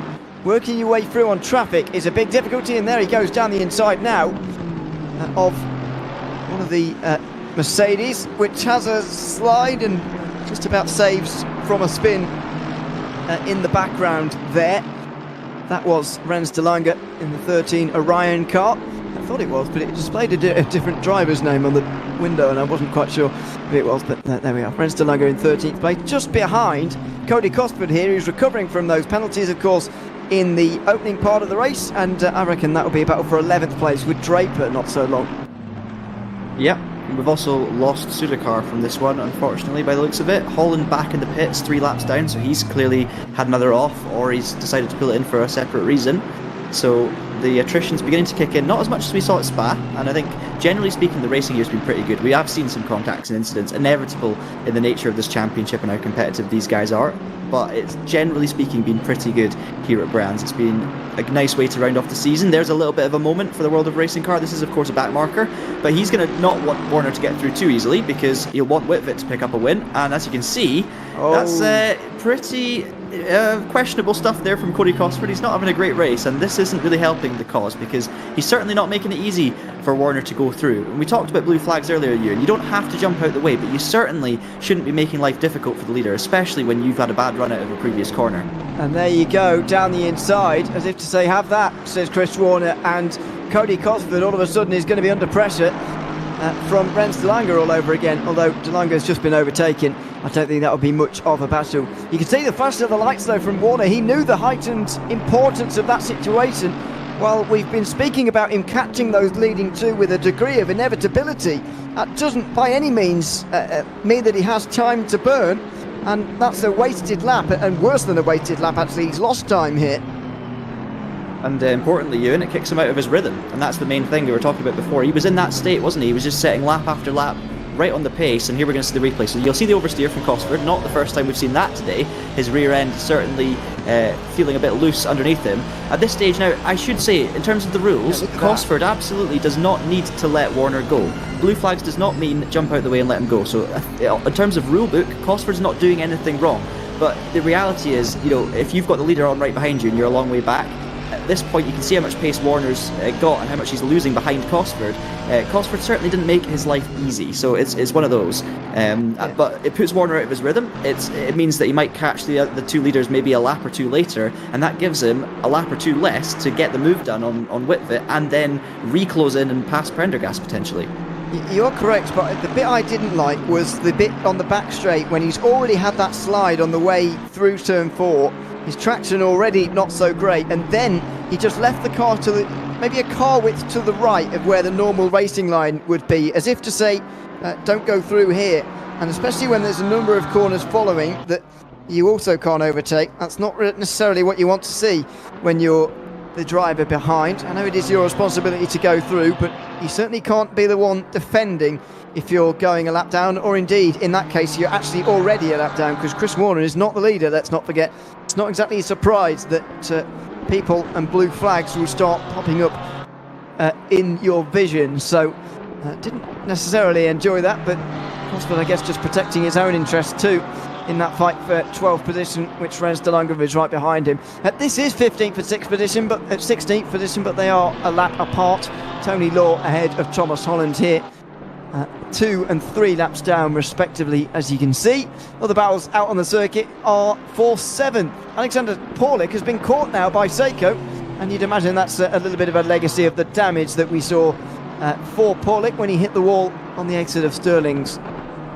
Yeah, I'd imagine so. Not huge amounts of damage for Pollock, but certainly enough to maybe cost you, 3-4 tenths a lap, something like that. Maybe a little bit less even, but in this field, that's enough, of course, for the driver behind to have something to fight with. And Seiko he's been strong all season. He's around about where you'd expect to see him, but he could be certainly making his way up through. And actually, saying that, he's already passed Pollock by the looks of it. He's got that move done earlier than we expected, and Seiko moves up into position 7 now. So great stuff from the number 12, putting in a great performance to end the season here.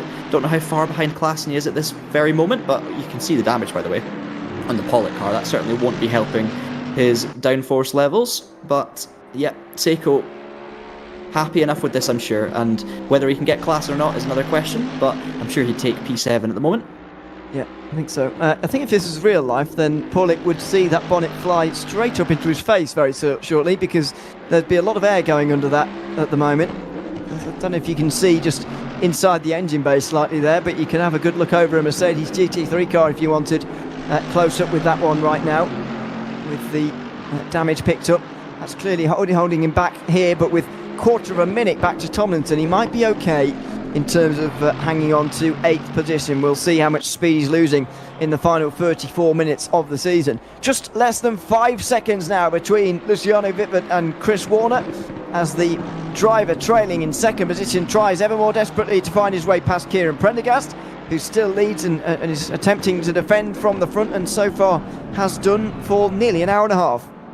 I'm not saying you should leave us at this moment, but if you do need to go to the toilet, grab some food, some popcorn, a cup of tea, now's the time to do it, because by the time you get back, we're going to have Warner right on the back of Wittwert and Prendergast, and we are going to have a 3-way scrap for the lead. We know that Warner's got enough of an overlap of pace that he can get moves done, but we've also seen it's not been easy for him. Woodrow didn't make it easy for him, Klassen certainly didn't make it easy for him, and that just shows you, Wittwert's not going to be any easier. If anything, he's going to be even more tricky, because Wittwert is fighting for a full pro race win here for World of Racing. It would be the first of the season, and it would make him the first person to actually knock Brabham and Apex 1 off the top step of any podium. So it's a lot on the line here for Wittwert. He's not going to make it easy whatsoever, and of course he doesn't need to stay with Prendergast, because Prendergast is an AM. The reason he'll be wanting to pass Prendergast, first of all, the glory of an overall win, but mainly to use Prendergast as that buffer we've spoken about. So it could just be that as soon as Warner catches the back of Wittwert, both of them drop way off the back of Prendergast. But this is all, still to happen. It could play out completely differently to how we expect. We don't expect it to rain, do we? It's getting well, it could happen, couldn't it? It's dark outside my room, but I'm quite far away from Brands, I'll be honest. Well, yeah, and also it's starting to, what sun that was there in the first place has certainly gone away at the moment here in real life, because not racing at the same time of year in sim, so no need to worry about the headlights being required tonight for these drivers out on the circuit, but maybe about the windscreen wipers, because all of a sudden it has got very overcast. Haven't seen rain for quite some time now in this series, incidentally. We got off to a very wet and wild start, I would say, but not so much since then. Oulton Park was the only race that saw rain until we finally got some at Snetterton one round ago. But that didn't especially feel like a rain race, I got to say, because it did dry up for the second one very well. It was a dry race, wasn't it, the second one? So felt a little bit different. But yeah, it's been a while, and not in any of the 2-hour races have we seen any wet weather. Yeah, but we know how quickly things can change, don't we? So, as you were saying, if things get overcast, a little bit of rain comes down, it only takes 2 minutes, and the track is completely different, and we might see some drivers in for wets. It just depends on how heavy. So that's another factor to throw into the mix here in this one, with only half an hour to go.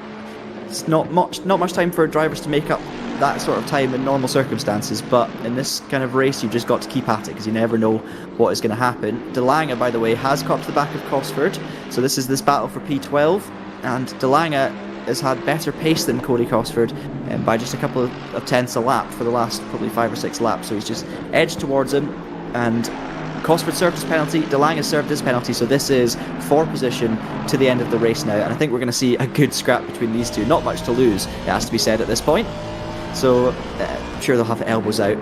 Meanwhile, Whitfit 1/10 behind Prendergast. It's just, you know, you just get used to the fact that there's only 1/10, 2/10 between the lead two, and it's become so common that it's not even a noticeable thing anymore. But I mean, as you can see, Whitfit is essentially drawing on the back of that Aston and has done for most of the race.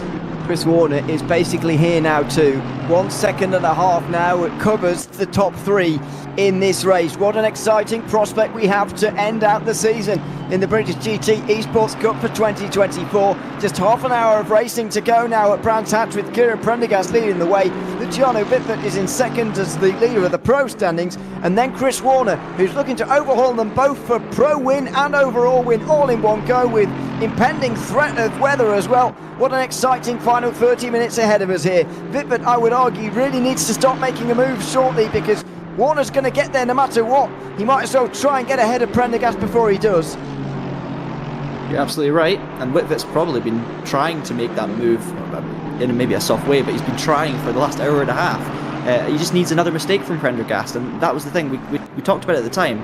That one mistake we saw and the possible move into this very corner could have been it for this race. It could have made all the difference. He didn't get it done, and he's not had another sniff since then. So this, you know, this could just be a big fight for second and third. It could be for the lead, but either way, Whitfit will be determined not to let that one chance slip be the only chance he's going to get in this race. They're committed through Paddock Hill. Warner's just got it all hooked up, and you can see visually when you watch Warner, he's just using that little bit more of the circuit. He did it in qualifying to his detriment. He used too much extra of the circuit, but he's just finding every single inch of tarmac to utilise to extract the most performance out of that Aston Martin, and he is certainly on his way up to the back of the Mercedes now. He is, and with half an hour to go, all of a sudden you would put him as the favourite, I think, here. Given his speed and given his ability to overtake people as well, surely Chris Warner's got to be the favourite to win this race. I don't know, it depends. I mean, again, he's going to have to rely on the mistakes from the drivers in front. And yes, he's clearly got, you know, maybe half a second or more in terms of lap time advantage. I mean, he's closed that gap quicker than I expected for sure. I was thinking maybe 10 minutes to go, he might get there, 15 minutes to go, and then we'd be talking about a different situation. But he's closed that gap very, very quickly. So maybe you're right. Maybe he does have enough of a pace advantage in hand. The problem is, if Whitfit and Prendergast are smart, they can just position their car sensibly. For me, it's all about the corner exits. That's where Warner gains his time, and you have to be wary to it. Don't let what happened to Woodrow happen to the other drivers. Or was it Klassen? I think they made contact. I think it was Klassen. Yeah. That we saw through can't remember where it was on the circuit. But either way, you need to be careful to not allow that to happen. Defend your inside lines and just try and make sure you nail every single apex and every single exit. Yeah, it was into Sterling's, the penultimate corner on the circuit where the incident with Klassen happened. That was all very close for Whitfit. Already Chris Warner had his nose down the inside there. He wasn't ever going to get through, but just showing the nose, showing intent already. Whitfit crumbling under the pressure almost here too. Big slide from him again. He knew that dive was coming, and so Warner ducks back to the outside all over again, and because Whitfit covered, I think he'll be okay now and should stay ahead through the Grand Prix part of this circuit. With 3 cars in the mix as well, traffic is going to be even more influential, because you're going to have some drivers held up on the exit, some driver held up into the corner after it, and obviously, you know, if 2 go side by side, then the third one's going to be able to get a better exit than both as well. So having a 3-car battle rather than 2 is exactly what we want to see. Now Warner is going to carry the speed up through Sheens, and you can see how much speed he always carries in the exit here, right on the back of the World of Racing car. I don't think we'll see him try and move quite as aggressive as the last one, because he is on his final warning, of course. Now right on the back of Whitfit, heading towards the final corner. He's going to look to the outside. He's going to try and set himself up for the up and under, which is what Whitfit couldn't do on Prendergast, but Whitfit tries to cut back. He's not managed to do it though, and it is the overlap for Chris Warner as we head towards Paddock Hill. It's good straight line speed for the Mercedes though. Can he brake late and hang it round the outside here, but it's going to be close. Contact, and they make it work. Here's Chris Warner again on the inside though, and surely this will give him the place. Whitfit runs him round the outside as best he possibly can, but Warner's in the ideal position, and he's through into second. Chris Warner already into the second position of this race. Luciano Whitfit looks for a way back through all over again. Don't forget, this is for the pro win in this race. There was no prizes, I guess, for winning overall here just in your class. And this is the pinnacle now for a pro driver, winning here at Brands Hatch in this class. He looks left and right to Swiftfoot. He can't do it again here. And Chris Warner hangs on again into the Grand Prix part of the circuit. And so through he goes. Meanwhile, Krzysztof Maskowski has come and stuck with Cody Cosford there by the looks of things through turn 4. We'll get another look at that later, but Chris Warner is through and now only moments away from the lead, surely. Excellent stuff from Chris Warner, superb. I mean, we've seen how long it's taken Whitford to try and create a chance here, but Warner was able to just carry his momentum that he's used to get all the way up to the back of him. Credit where credit's due. What a defensive attempt from Whitford around the outside of Paddock Hill, but the problem is you might as well hold on to the position. As soon as you get to Druids, you're on the outside and there's nothing you can do. All Warner then had to do was drive a defensive line for 3 or 4 corners. He's got the pace advantage and he's sealed the deal. I would almost say Whitford should have done what Prendergast did through the last corner and actually backed up a little more. I think by carrying the speed from the inside line, he allowed Warner to get that kind of cut back on him and have the inside line as they head down the pit straight. If he'd have just backed up a little more into that last corner, as we see the replay of Maskowski lapping Cosford and it going horribly wrong for both of them, but thankfully they managed to get sorted as well. But yes, if he'd have managed to just slow down a little bit more, it would have actually blocked Warner from using that momentum, and Warner would have been forced to go around the outside or hit the brakes. As I say, a bit harsh, but that's what Prendergast did to him, and I think Whitford would have had a chance to maintain. But the way it's worked out, now we've got Warner right on the back of Prendergast, and we're going to see if he can do the same thing here. The crucial thing for Warner, he's got to get the move done straight away, carry the momentum, don't allow Prendergast to learn where you're strong. Exactly, and that's what Prendergast was able to do with Whitford. He was able to have that car behind him for such a long time, he almost knew exactly what to do. That's not the case with Chris Warner at the moment. There's still a bit of surprise element remaining for the Apex 1 driver in second, so he's got to try and use that to his advantage. It's not going to last for 25 minutes or so. He's got to do it straight away, even with that amount of time on the clock. Here we go into turn 1. Kieran Prendergast has a nicer line through turn 1. There will be no worries on this lap by the looks of things, as we see overcast, increasingly overcast conditions. We're getting to the stage in the race as well where it would be a real dash to the line in the wet if we were to get any rain at all. We'll see whether we actually get there or not, because it could just be a cloudy day, but so far it's been a dry race here, and I think Chris Warner will be hoping it stays like that, really, because he is certainly in the ascendancy. He's certainly the quickest driver out there. As a viewer, I do love a sudden downpour in a championship finale. Never going to complain about that happening, so come on, open up clouds. I mean, even for the drivers, to be honest, in this situation, I think Chris will be desperate for it to stay dry, because I think he could win from the back of the grid here if he plays his cards right. Kieran, I don't know if he would mind a bit of rain. It will throw a bit of uncertainty into the mix, and it's going to be fun at the end of the day. They're going to have to decide what to do, but it does put the driver behind in a good position to do whatever the leader doesn't do in terms of when they're going to pit. But that's all hypothetical stuff. Right now, we need to focus on what Prendergast is going to do in his defence from Warner. Whitford's out of the question now, unless there's an incident between these two, and we've seen incidents before between Brabham and Apex 1. I can tell you right now, Prendergast has absolutely nothing to lose. He might as well go for the overall win, because he's got such a big gap to Maskowski in terms of the AM win, and I wouldn't be surprised if he does whatever he can to try and hold on to this position. Warner's going to have to make a good move here, and he's going to have to make it stick. He is, and already that surprise element is dwindling in this fight. I think that's fair to say for these two.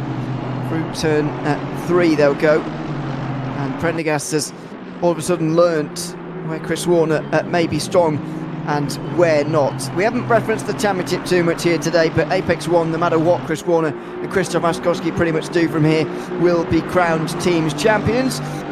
World of Racing 62 should be second, with World of Racing, with no number attached, should be third. So the team that have come second should involve Martin Klaassen and Luciano Whitford, and the other team that should be up there will be Cody Cosford and Ryan Woodrow, who will finish third by the looks of things. Don't think Orion or Brabham or any of those teams have done enough, as someone's off there. That was Law that's gone off. Yeah, gets back going again in the BMW, finds a bit of free track space, which is becoming a little bit difficult to come by now at this stage in the race. Out through the final corner again. This is a good run from Chris Warner. He's right in the slipstream now. Kieran Prendergast has got to protect the inside here, and he does. He doesn't allow Warner to take the easy option, but he will allow him on the outside. Prendergast has got to keep it tight though, otherwise Warner will be there. He squeezes him all the way to the grass. My goodness, a flash of the lights too, and Kieran Prendergast does just enough to put Chris Warner off from going through. I told you, Prendergast is going to do whatever it takes to hold on to this win, and I think for that one, there was I think it was so close to an overlap for Warner. He maybe just had a tiny bit of his Aston Martin alongside, but I think Prendergast had committed to that defensive line very early. Warner still found his way to the inside, but he used a lot of grass in the process, so it'll be interesting to see what the stewards make of it. Either way, they've both survived, they get on with it, and now Warner knows what Kieran Prendergast is going to do to hold on to this win, and that could change things dramatically. I'm definitely excited about this one. Nothing amateur about the AM leader at the moment, certainly putting in what we know that Kieran Prendergast is capable, which is very much a pro performance. They've got a back marker now to think about as well. That looks like, not sure from here who that is, one of the Aston Martins, maybe the Onid racing car. Just one very quick note as well, De Lange has dropped back quite far from Cosford a few laps ago, so he must have had a problem there as well. Possibly, yeah. Tomlinson is the driver. And as you were saying earlier, with Warner having to make his way through for actual positions, same sort of applies for lap traffic. Further you get up the field, the more difficult it gets in some ways, because the closer they are to your speed. And now all of a sudden we've only got 9 drivers on the lead lap, such as the shortness of this circuit and the pace at the front of the race. It's becoming a little bit difficult. Tomlinson, though, recognises this is the leading battle, and so gets out the way. Who would want to get between these two? Prendergast and Warner again, side by side. Here goes Warner! Inside of turn 3, Prendergast forced to give him the room and was maybe a bit too generous. Oh my word, there's contact there. Warner goes through the grass. He's still on the inside. Luciano Bidbert might think all his Christmases have come at once here, because suddenly he's right there. But Warner is on the inside. He's through. There's a flash of the lights from Prendergast. He's not happy, but the Apex 1 driver leads. I can feel the frustration for these drivers, the adrenaline that's running at this moment. Great stuff. Warner went for the late move to try and surprise Kieran in towards Graham Hill Bend, and then they just made some contact on the apex, much like we saw early doors on lap 1 between Maszkowski and Prendergast. And Warner's managed to get that move done. We saw Whitfit as well. How close did he get to retaking the lead? But unfortunately for him, he actually made contact with the back of Prendergast. And in some ways, that might have just sealed the victory for Warner. I don't think there's much else that these two could do now. If Warner can continue the speed he had earlier, and Prendergast's opportunity to hold off is gone. But you have to give credit to Warner. I mean, he made that move. He wasn't ever going to actually send it down the inside of Graham Hill, but what it did do is it forced Kieran to miss his braking point and make a mistake. So just brilliant stuff all round. Fantastic racing. Will Chris Warner land himself into any trouble with that? I wonder. He wouldn't have thought so, but you never know. Kieran Prendergast will certainly hope so. And Bitford at one stage looked like he was going to overtake both of them, to be honest. He was right there. He was in, and unfortunately couldn't quite take such advantage. But what a great fight. He's still flashing the lights. I'm not sure whether that's as if to say I'm unhappy, or whether it's just to try and a forlorn attempt to try and put Chris Warner off. But there's been quite a lot of light flashing from Prendergast, which just make you wonder whether he is unhappy with that move. Yeah, still flashing the lights now, so not quite sure. But I know that the adrenaline's running, and yeah, for me personally, I would need to see a replay of that many times over, slow motion, multiple angles, everything, to actually really unpick what happened there, because it got very, very close all of a sudden. There was contact, there was left and right, and I was also keeping one eye on Whitfit, so we're actually going to see some replays now. Thank you to our producer Mike. So here you go. So Warner goes for a late dive to the inside. I don't think he was really going to send it, but it forced Kieran into late braking and making a mistake. Then I think Warner just gets a bit of an overlap. Kieran kind of moves left. There's a bit of contact. It's still fair at this point. Then Warner sends it down the inside. Okay, there's a bit of a hip and shoulder there, and I wonder if that side-by-side contact between the two of them is what Kieran's unhappy about. But at the end of the day, Kieran's been forcing Warner off wide when there's been an overlap earlier. It's just good, hard racing. It's touring car stuff, but Prendergast's given as much as he's taken there. And so from my view, that's how it's going to be. If they're going to race each other hard, side-by-side contact, door-to-door on the apex is going to happen. We're seeing some penalties coming in, but it's for Cosford, so nothing to worry about for these front runners at this stage. He does have to be careful, though. The next penalty will be a disqualification for him, so that's 30 seconds of time penalties accumulated today for Cody Cosford. He might well be able to stretch out the amounts needed to stay 12, and maybe that's where De Lange lost all the time. You were mentioning it earlier. maybe that's where that gap came from.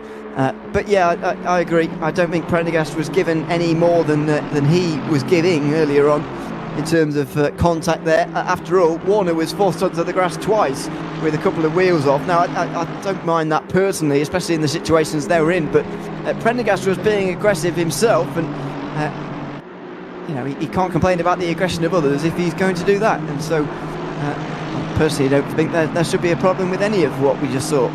I think that's racing naturally working itself out, isn't it? I mean, we see it all the time.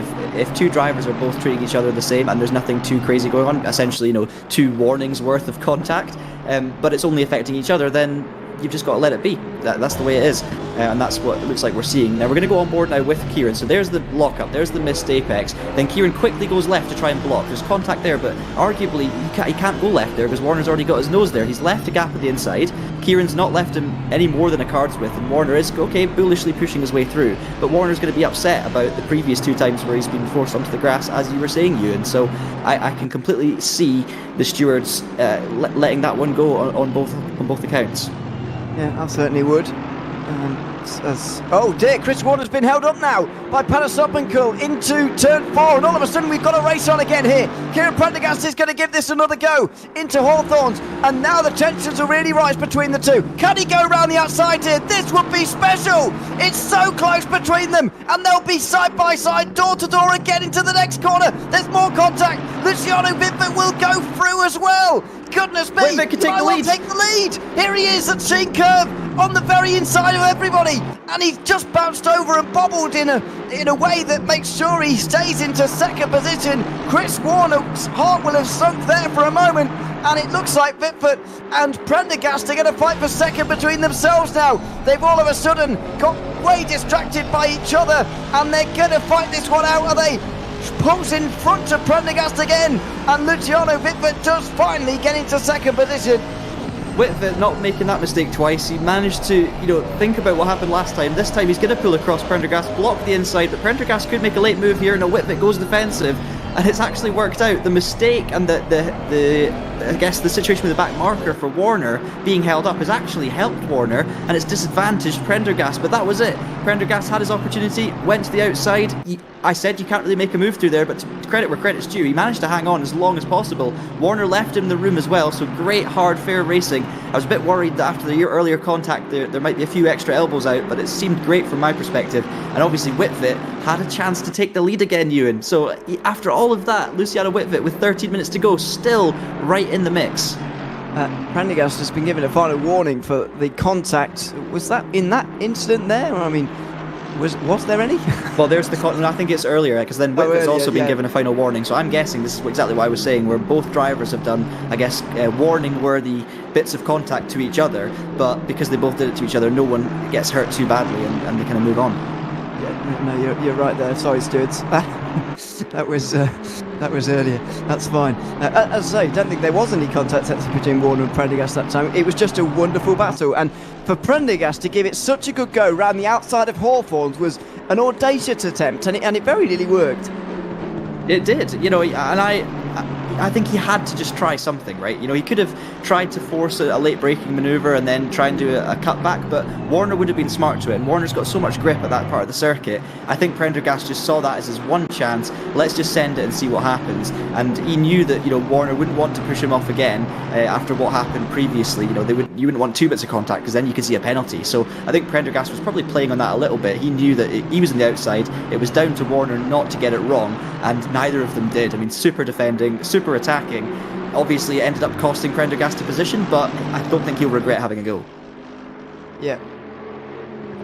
Well, that was quite an exciting battle. I mean, I don't expect that to come up again, because it was what's it called? Anomaly is the word I'm looking for in lap traffic there. I don't think that situation will arise again, but Chris Warner is now finally through, and he's about out to the 2.5 that he had beforehand.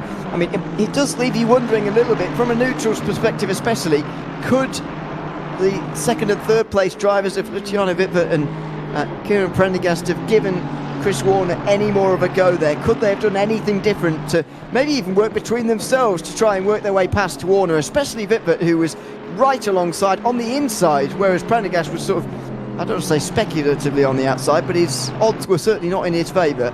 I think it's very hard to criticise Whitvet on that one. I think earlier in the race he could have done more. He could have done what he did to Prendergast on this occasion out of the last corner, where he kind of blocked off the up and under, which is what he didn't do with Warner, and that allowed that position to change. I think on this more recent occasion for Whitvet, I think it was more just he was being very respectful. Yes, he could have done more, but the likelihood is there's probably a 75% chance it would have ended up with a hip and shoulder, Warner being off in the gravel, and a penalty coming to Whitvet. I think Whitvet didn't have the grip and confidence needed to fully exploit that inside line. He knew he had to leave a car's width for Warner, who had a full overlap, and it was just good defending by Warner on the outside, knowing it would become the inside line. So yes, Whitvet could have done more, but I think that just shows the level of respect that Whitvet has for this battle in this race. He just didn't want to risk a big penalty and a big mistake. He wanted the race to keep going. So credit where credit's due, but I think now the chance is gone. I think so, although I would have said that beforehand, before all of that, but there was in the end another skirmish. I think it might well be over now. 10 minutes remaining of the season. I'm not sure how many laps that will be around here, but that doesn't mean we're empty on battles just yet. Krzysztof Maszkowski is looking for 4th position. It's not going to be worth any points in the end, but it's another position ahead of another World of Racing car. So Maszkowski will be looking for his way through, and Apex 1 look like they're going to take a 1st place finish and a 2nd place finish. It's actually the first time in a little while that Krzysztof Maszkowski hasn't won, because he actually has accumulated 18 more points than Chris Warner so far this season, which suggests he's won 2 more races than Warner all season long. On this occasion, the roles will be reversed by the looks of it. I don't think Maszkowski's failed to win a race since the first weekend at Oulton Park. It's been that good. He won. It was actually the very first race of the season was the last time Maszkowski failed to win in AM. So it's been that good for him. But it's going to happen again. First and last races are going to go, by the looks of it, to Kieran Prendergast. So Brabham loaf of bread and an Apex 1 filling for the sandwich. But obviously Warner's going to top this off with another win in Pro. What it does do, though, is it ends the Apex 1 run of 3 double wins in a row, essentially. So winning Pro and AM in the same race. And if they'd have managed that again here today, Ewan, that would have been the entirety of the second half of the season won by Apex 1. So it does ruin their 100% record, but I mean, at the end of the day, Warner's done a pretty good job to get into the position he's in with the pace he's had. I just don't think Maszkowski's quite had the pace here today. Maybe not. It's been difficult, and the incidents that he's had have not helped either.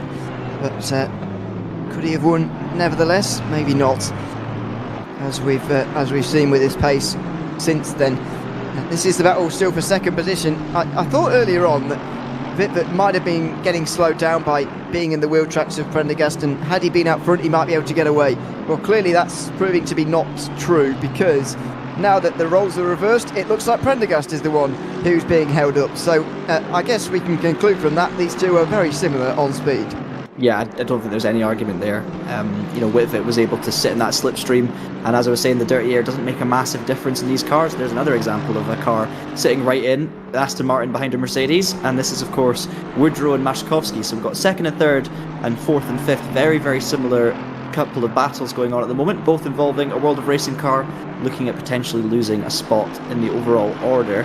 Maszkowski, we've seen how quick he's been all season. Woodrow's had a great race here today, it has to be said. He's 9.4 off the back of this league battle. To be within 10 seconds of that trio, given the situation after an hour and 50 minutes, is pretty impressive. You have to hand it out to Ryan Woodrow, sorry. But Maszkowski won't actually gain anything from making this move in terms of championship points. He's going to finish 2nd in AMS no matter what, but he will of course be very happy to pick up another overall position. And there is another sliding Mercedes. Woodrow losing the back end. Maszkowski moves to the outside. He's going to have an overlap, but he's not got the inside line, which is crucial, so Woodrow is able to defend. It's going to all be about the exit now for Maszkowski. He carries the momentum. Will Woodrow defend to the inside? Do you know what? He's not going to defend too hard there. He leaves the room for Maszkowski to jump down the inside. Can he hang it around the outside? No, he cannot. And through goes Maszkowski. Great stuff there, and that's one of these 2 battles resolved. Yep, so through goes Krzysztof Maszkowski into 4th position. And here we are again with the other World of Racing driver. And only Brabham driver of this race. Kieran Prendergast trying to find his way through here ahead of the Mercedes. I think there's going to be 5 laps to go at the line here, by the way. Still could be a very long way round here. It's a short lap though, of course, so they should be able to fit those amount of laps in to the end. Is Prendergast going to be able to find his way through then? Stephen Bain is not too far away from Dan Tomlinson here for 9th place as well. That's happening just behind these guys, and that's the only other battle out there on the circuit really that might change hands before the end of this one. One thing to note on that one, sorry Ewan, was that Bain and Tomlinson are actually also closing in very quickly on Pollock. That gap was nearly 10 seconds not very long ago, so it could even be a 3-way scrap with the damage of Pollock. 127.8 on that lap from Pollock, so we'll keep an eye on that. It could turn into a 3-way battle, but I think it's unlikely with 5 minutes to go. You're right, yeah, that gap was actually at its largest, nearly a quarter of a minute, when Pollock initially lost the position to Seiko. As you can see, that number 12 Mercedes is nowhere to be seen now, already making its way down the back straight, whereas Alexander Pollock is only making his way into the 4th corner of the racetrack. Out of the first sector slides as well. He is clearly struggling a lot, so yeah, that's worth keeping an eye on as well. But final 5 minutes now of the season. It's been very entertaining, of course, plenty of racing throughout to enjoy. In the end, it's been, of course, just over 12 hours of racing, and very entertaining from start to finish as well. There's only ever been one champion, really, from the team's championship, and that's, of course, where the prizes are dealt out. But that doesn't mean we haven't had interesting races from start to finish. I've got to say, this has been one of the most interesting of the races, especially the 2-hour ones. I was here for the one at Donington, of course. You were there for the one at Spa, John. But I would put this one above those two personally. This has been entertaining from start to finish, with a lead change pretty late on here. I think this one had a perfect crescendo. You know, maybe the crescendo happened 5 minutes too early, but I mean, that was incredibly exciting. I thought the first battle was going to define the result, and then we obviously had that moment with the back marker for Warner, and suddenly we had 3 or 4 corners of pure excitement, and it was superb. So I think this is possibly one of the best 2-hour races. Spa was really exciting as well, but it did kind of peter down a little bit. This one has just ramped up further and further, and we've seen some really, really good battles in this race as well. Lots of shoulder barging, lots of space being left, and cutbacks and all sorts of stuff, everything you can think of in a racing situation. So it's been thoroughly enjoyable, much like the entire season. I mean, the season is going to end with our pro champion Chris Warner at the front, and our second place in the pro championship Whitvet behind him. Then you've got, of course, the battle of what could have been between Prendergast and Maszkowski, because Maszkowski's dominated this AM Championship, but realistically, if Prendergast hadn't had the DNFs and disconnects he had, I think Prendergast would have won as many races as Maszkowski, and we would have had an amazing scrap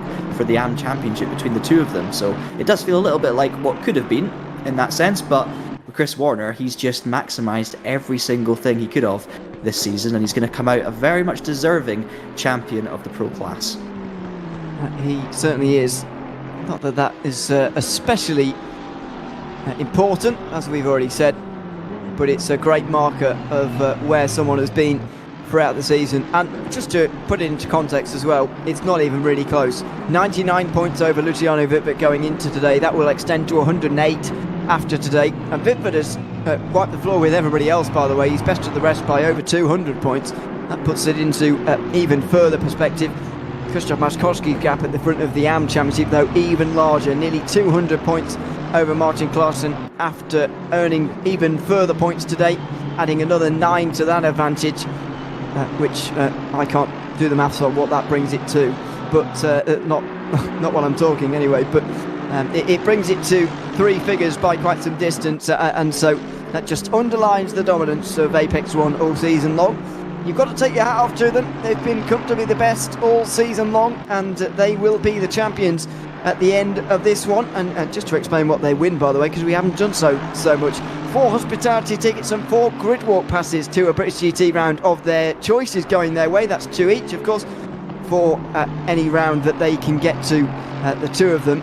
So they will for sure enjoy that, and it's a good reward for what's been not a long season, because we only started at the start of February, of course, but in terms of the effort that's gone in and the amount of driving as well, it's a just reward for their fantastic efforts all season long. Final, well, I'm hoping is the final yellow flag of the day has just come out for Draper, who's gone off at the Sheen curve. Thankfully, he's got a sufficient gap behind him where he should finish 11th today.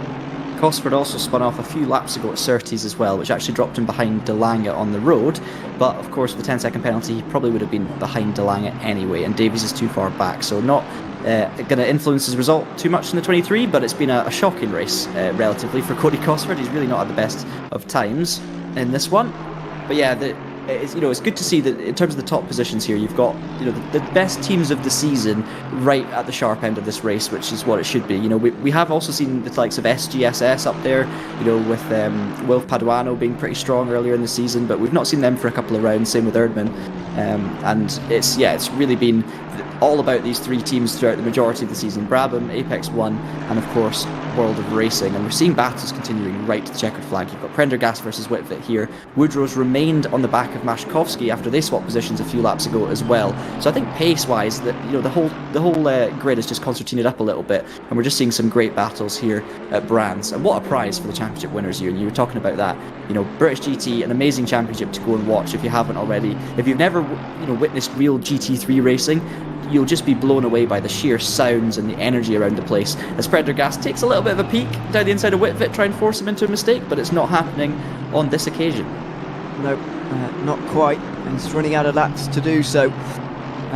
Because, as I said, the first place team are the only ones that can take those grid walk passes, get right up close to these great machines in real life, of course. And I'm sure they'll be meeting the machines that took them to the very victory here this season, and those who they competed against as well. The time has officially run out. 5:45 in Sim now, and it's almost time for the season to draw to a close. 4 seconds for the champion in waiting, Chris Warner, who's making his way around the Grand Prix now for the final time. What a drive from him, starting from the very back of the entire grid in 19th position and making up 18 places, 18 overtakes, and a dramatic finish too. He eventually took the top spot, overcame some lap traffic drama in the final 10 minutes to hold off those behind and take just one last incredible win. Kicks up the gravel at the final corner. He will be the winner of the final round of the British GT Esports Cup for 2024, and he, alongside Krzysztof Maszkowski, will be the champion for Apex 1 in this series. Here are the final battles over the line. Maszkowski does just about beat Ryan Woodrow over to the finish. Who's that slowing at the end? I reckon Stephen Bain and Dan Tomlinson have come together there, because Bain let Tomlinson back through at the very end of the race. Yeah, double top 10 for the Aston Martins. They'll be happy to end the season that way while they own a team. Meanwhile, we've got Draper looking likely to hang on to P11 here. One of the best results for his season. The Quartermass Motorsports team have persevered throughout, and we've had some issues for the likes of Bobby Trudley, but James Draper has remained strong throughout, and he's going to pick up the victory in the non-Mercedes and Aston Martin class. Of course, the final victory for those guys of the year. And I just noticed there as well, credit goes to Panasoponko for getting over the finish line as well. 13 laps down in P17. But yeah, what a race, Ewan. And a fitting way, it has to be said, to round off the 2024 British GT Esports Cup. Absolutely. A very fitting way indeed. Let's have a look at some of the highlights over the course of the race. And it started, of course, with Krzysztof Maszkowski actually at the front with his teammate right at the back. Kieran Prendergast went round the outside through turn 1 and took an impressive lead after a great battle between the two of them early on. It was Prendergast again on the outside at turn 2, with the World of Racing cars sort of lying in wait behind. Luciano Whitvet, we're on board with here, was trying to take the advantage. There is the moment where Prendergast really seized first place, and to be honest, now I'm looking at it again, did slightly see Krzysztof Maszkowski off the side of the road there, but in the end got away with it. Whitvet got through on the inside, and then that's kind of set the form for the race, really, didn't it? It was Whitvet trying to get through on Prendergast for an awfully long time in this one.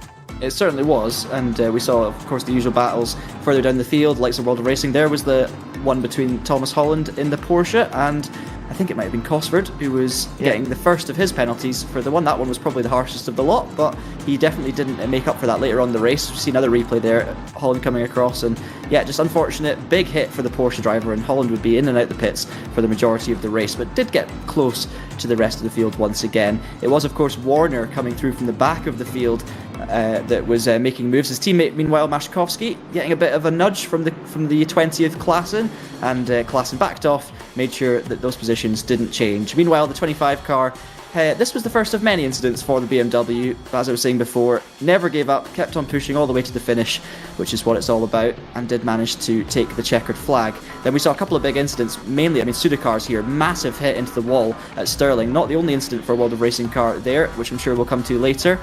So that kind of ended his race right there and then. Yeah, it was a couple of laps down from then on in. Repairs took a little bit of time, and so he was to the back.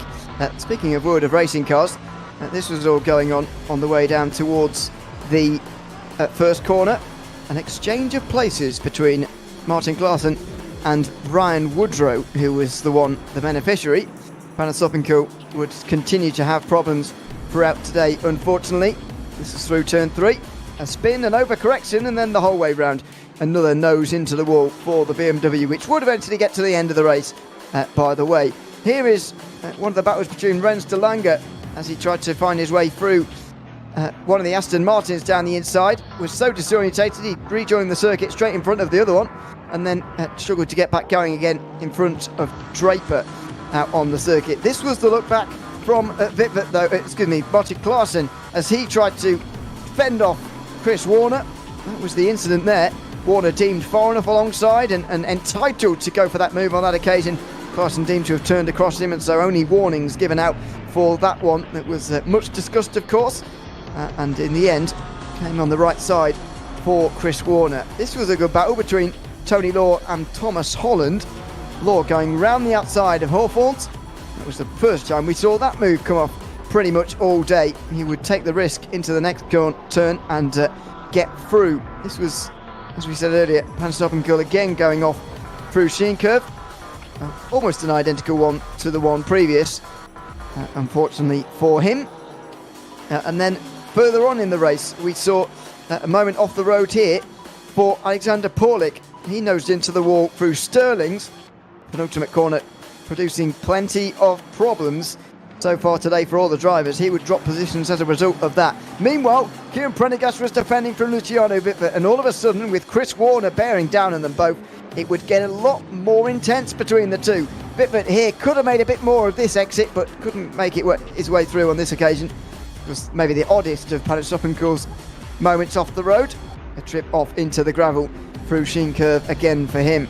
On board now with Chris Warner, are we, as he tried to make his way through on one of the lap cars. This was Cody Cosford, and this was what brought up all the discussions about blue flags as Cosford protected the inside line towards Hawthorns. Yeah, definitely not the best race for Cosford in general, but this it certainly held up Warner for maybe a second or so, but it didn't stop Warner closing right up to the back of Prendergast and of course Wittfert at the front of the race, and that is when things got very exciting, when Warner was able to close this gap. He obviously was in such a good rhythm throughout the race, carried all of the pace in that number 3 Aston Martin, and eventually Ewan was able to take the lead and the win. Yeah, take it away from Kieran Prendergast, although he was still the AM winner, and we can be joined by him now. Welcome in, Kieran. Good to have you alongside us after winning the AM class in that one. How are you feeling after this race? Because you didn't quite get to the overall win in the end, which I'm sure you would have been hoping for, but you did still win in your class. What are your overall feelings? Yeah, it was good. Bit frustrated that I didn't get the overall win, to be honest, but one of those things, isn't it, you know. We'll go back to the drawing board and try work on race pace a bit as well, because I reckon quali pace is there. It's just race pace that I need to sort out. And talk us through your battle with Chris Warner, because obviously, you know, you guys got very close a couple of times. There was a couple of, you know, moves to block, and then there was some, you know, contact during the overtake as well. It looked like really hard racing, but just talk about it from your perspective.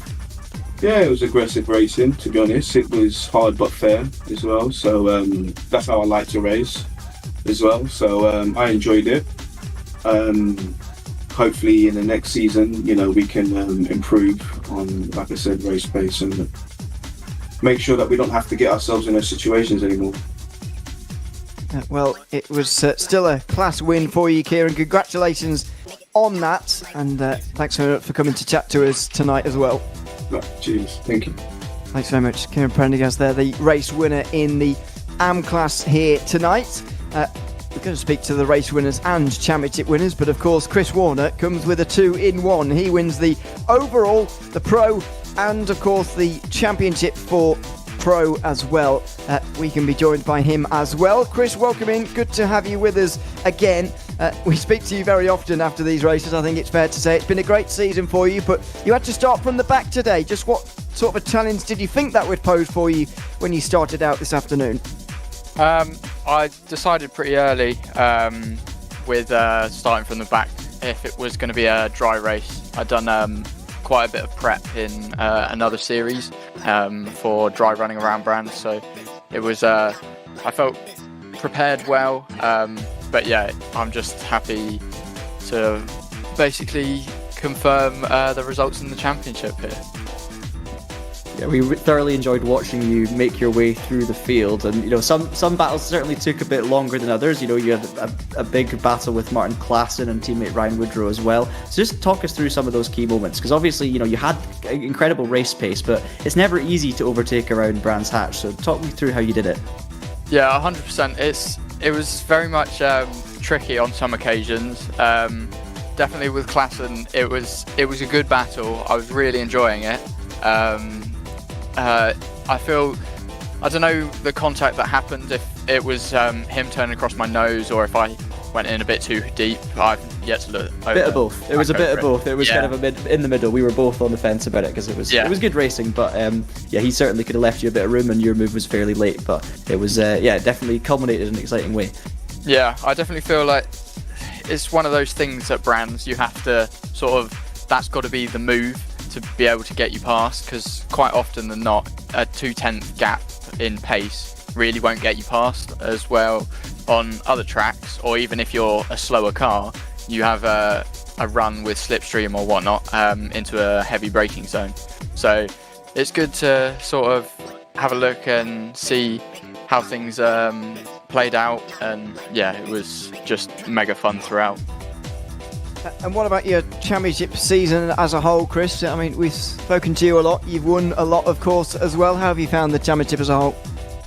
I mean, I've kind of taken each round as it came, but definitely after the mid-season break, I think at least I, and I know my teammate as well, have wanted to go into it with the idea of making sure that we're confirming that we are the team to beat almost. And whilst we arguably have, to say, not had the pace in the first part of the season compared to the Brabham guys, I'd definitely say in the last 3-4 rounds that we were the quickest team, and I think we'll take pride in saying that over the course of the championship we've been there when it's mattered, whereas I feel the others have potentially given up in some instances, but also they've had very unfortunate circumstances as well with disconnects and so what.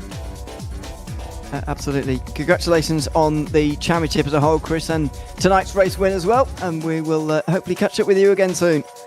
Thank you very much. Thanks so much, Chris Warner there, the pro champion, to go, of course, with his teammate Krzysztof Maszkowski, the AM champion. They together are the team's champions for Apex One. Krzysztof can join us now too. Welcome in, good to have you alongside us again. And on this occasion, it feels odd to be talking to you not as a race winner on this occasion, but you are still the champion. How do you feel after tonight's race? Tonight's race, I just wanted to finish it basically, but one specific team was against me all the time. That was a really masterclass, by them, to be honest, especially that one situation. But I finished that race. I'm very happy, to be honest. I've really thought that we got it after last round, because I also tried to I did the points calculation myself. I think yesterday, someone from Simracing.GP posted the points, and we were just hey, we have to just score 10 points. I was like, I was wrong then.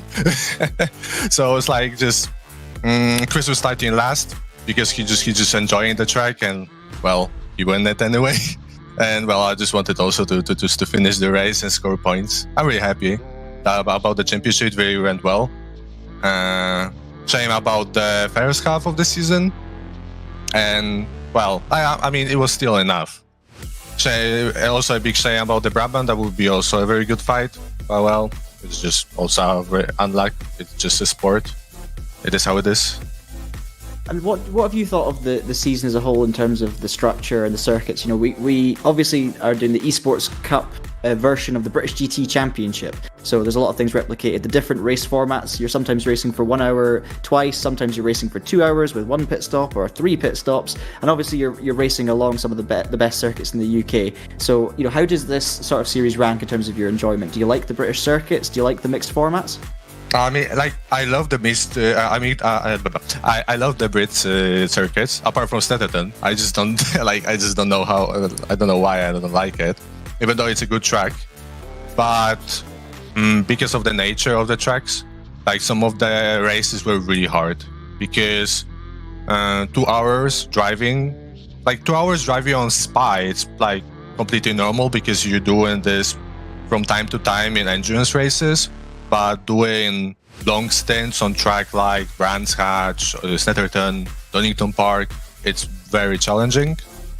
And well, I liked it, but especially in the second half of the season, because after the Spa and during the Spa, I got new equipment, which was very harsh on me. And every single time, like Snetterton and today, let's say last like half of the stint, of the second stint, was very hard. I was really exhausted. But yeah, even though every single time when I was crossing the line, I was very happy. Well, congratulations on the title, Christoph, of course, with yourself. Thank you. And Chris. It's been great to chat to you all season long. Congratulations on another good race result tonight. And once again, thanks for chatting to us. Thank you. Also, amazing job by you boys about the commentating. Thanks very much. Thanks, Christoph. And I also send greetings to Actual Vision, you know. oh yeah, of course. Thank you very much. Christoph Maskowski there joining us at the end of the finale tonight at Brands Hatch. Well, John, it's been a great season, I've got to say. Not the championship points drama that maybe we were expecting to see at the start, but we did get some fantastic entertainment, and I think this has got to be right up there with it. The battle between Kieran Prendergast, Luciano Vippert and Chris Warner will live long in the memory. It certainly was. You know, it reached a boiling point. It had all the build-up, all the drama, and we had great racing throughout the field, it has to be said, for the majority of the time. I think the whole season's been like that, really, and I don't think there's been a single race that's that you could describe as boring. It's been exciting. There's been lots of action, lots of moves, lots of big moments and influential moments in the championship. But at the end of the day, a dominant display from Apex One really did, you know, nail down their championship lead in that second half and romped away. So it'll be interesting to see what happens in future, but I think those two can go away from this season the happiest of all. This was the great battle. Prendergast leaving that little bit of room there to Chris Warner, who was pushed onto the grass. In fact, it didn't deter him. He still got down the inside at turn 4, down an impossible gap through on the inside. Kieran Prendergast tapped into a slight slide by Luciano Vippert, but in the end, the lights would flash. It would be all a forlorn hope as Chris Warner would find his way through. This was the view from on board Kieran Prendergast. You can see just how aggressive the defending was to the inside here at turn 4. And I don't think our opinion has changed on this, John. It's still hard but fair racing. Certainly, and Kieran said exactly that. You know, from his perspective, this was a great fight, and it was clean, and it was exciting, which is exactly what we wanted to hear, and it's what we perceived from the outside as well. So great to hear the drivers are happy. Chris Warner, of course, the happiest of the lot, taking the win after 2 hours of hard racing, and Whitfit did manage to get second overall in the end as well. Yeah, there's the winning moment. Chris Warner taking the final round of the British GT Esports Cup in 2024. There are the final standings here this season, with Chris Warner taking it by quite some distance. And as I was saying earlier on, Vitford quite a long way ahead of the rest of the field, which just shows you what a season he's had. Wood of Racing Cars 4th and 5th, had a Marijn van Veen who couldn't be here today. Seiko didn't quite get the points to overtake him. Daniel Tomlinson, Elvin Smith to round up the top 8 in Pro. And then the top 8 in Am as well, just before we sign off. Look at that gap. Krzysztof Maskowski miles ahead of Martin Klaassen. Rens de Lang finished at 3rd, and Kieran Prendergast, who jumped up to 4th in that race. Alexander Purlick probably lost out as a result of his late problems there. Dropped down to 5th. James Draper 6th. Had Tony Law and Cody Cosford. In fact, the gap from 4th to 8th there, very small indeed. But that just about does it here for our coverage of the British GT Esports Cup for 2024. I've been Neil Leary alongside John Monroe. Luke Crane has also joined us throughout the season. Mike Yao has been behind the cameras here for the final round here at Brands Hatch. Very much hope you've enjoyed our coverage over the course of 6 exhilarating rounds and 8 races of this championship. In the end, though, it's Apex 1, the team's champions and the prize winners from the end of our season. A big thanks to everyone who's been tuned in, and until next time, we will see you then. Goodbye.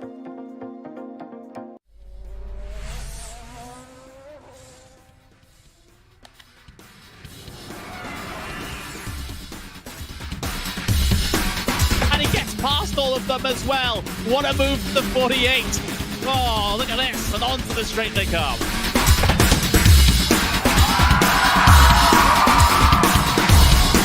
Brilliant move there from the number 40 to make it through. That left-hander sliding up the inside, going up now over Hawthorne Hill, down Pilgrim's Drop, and it's brilliant stuff here at Brands Hatch.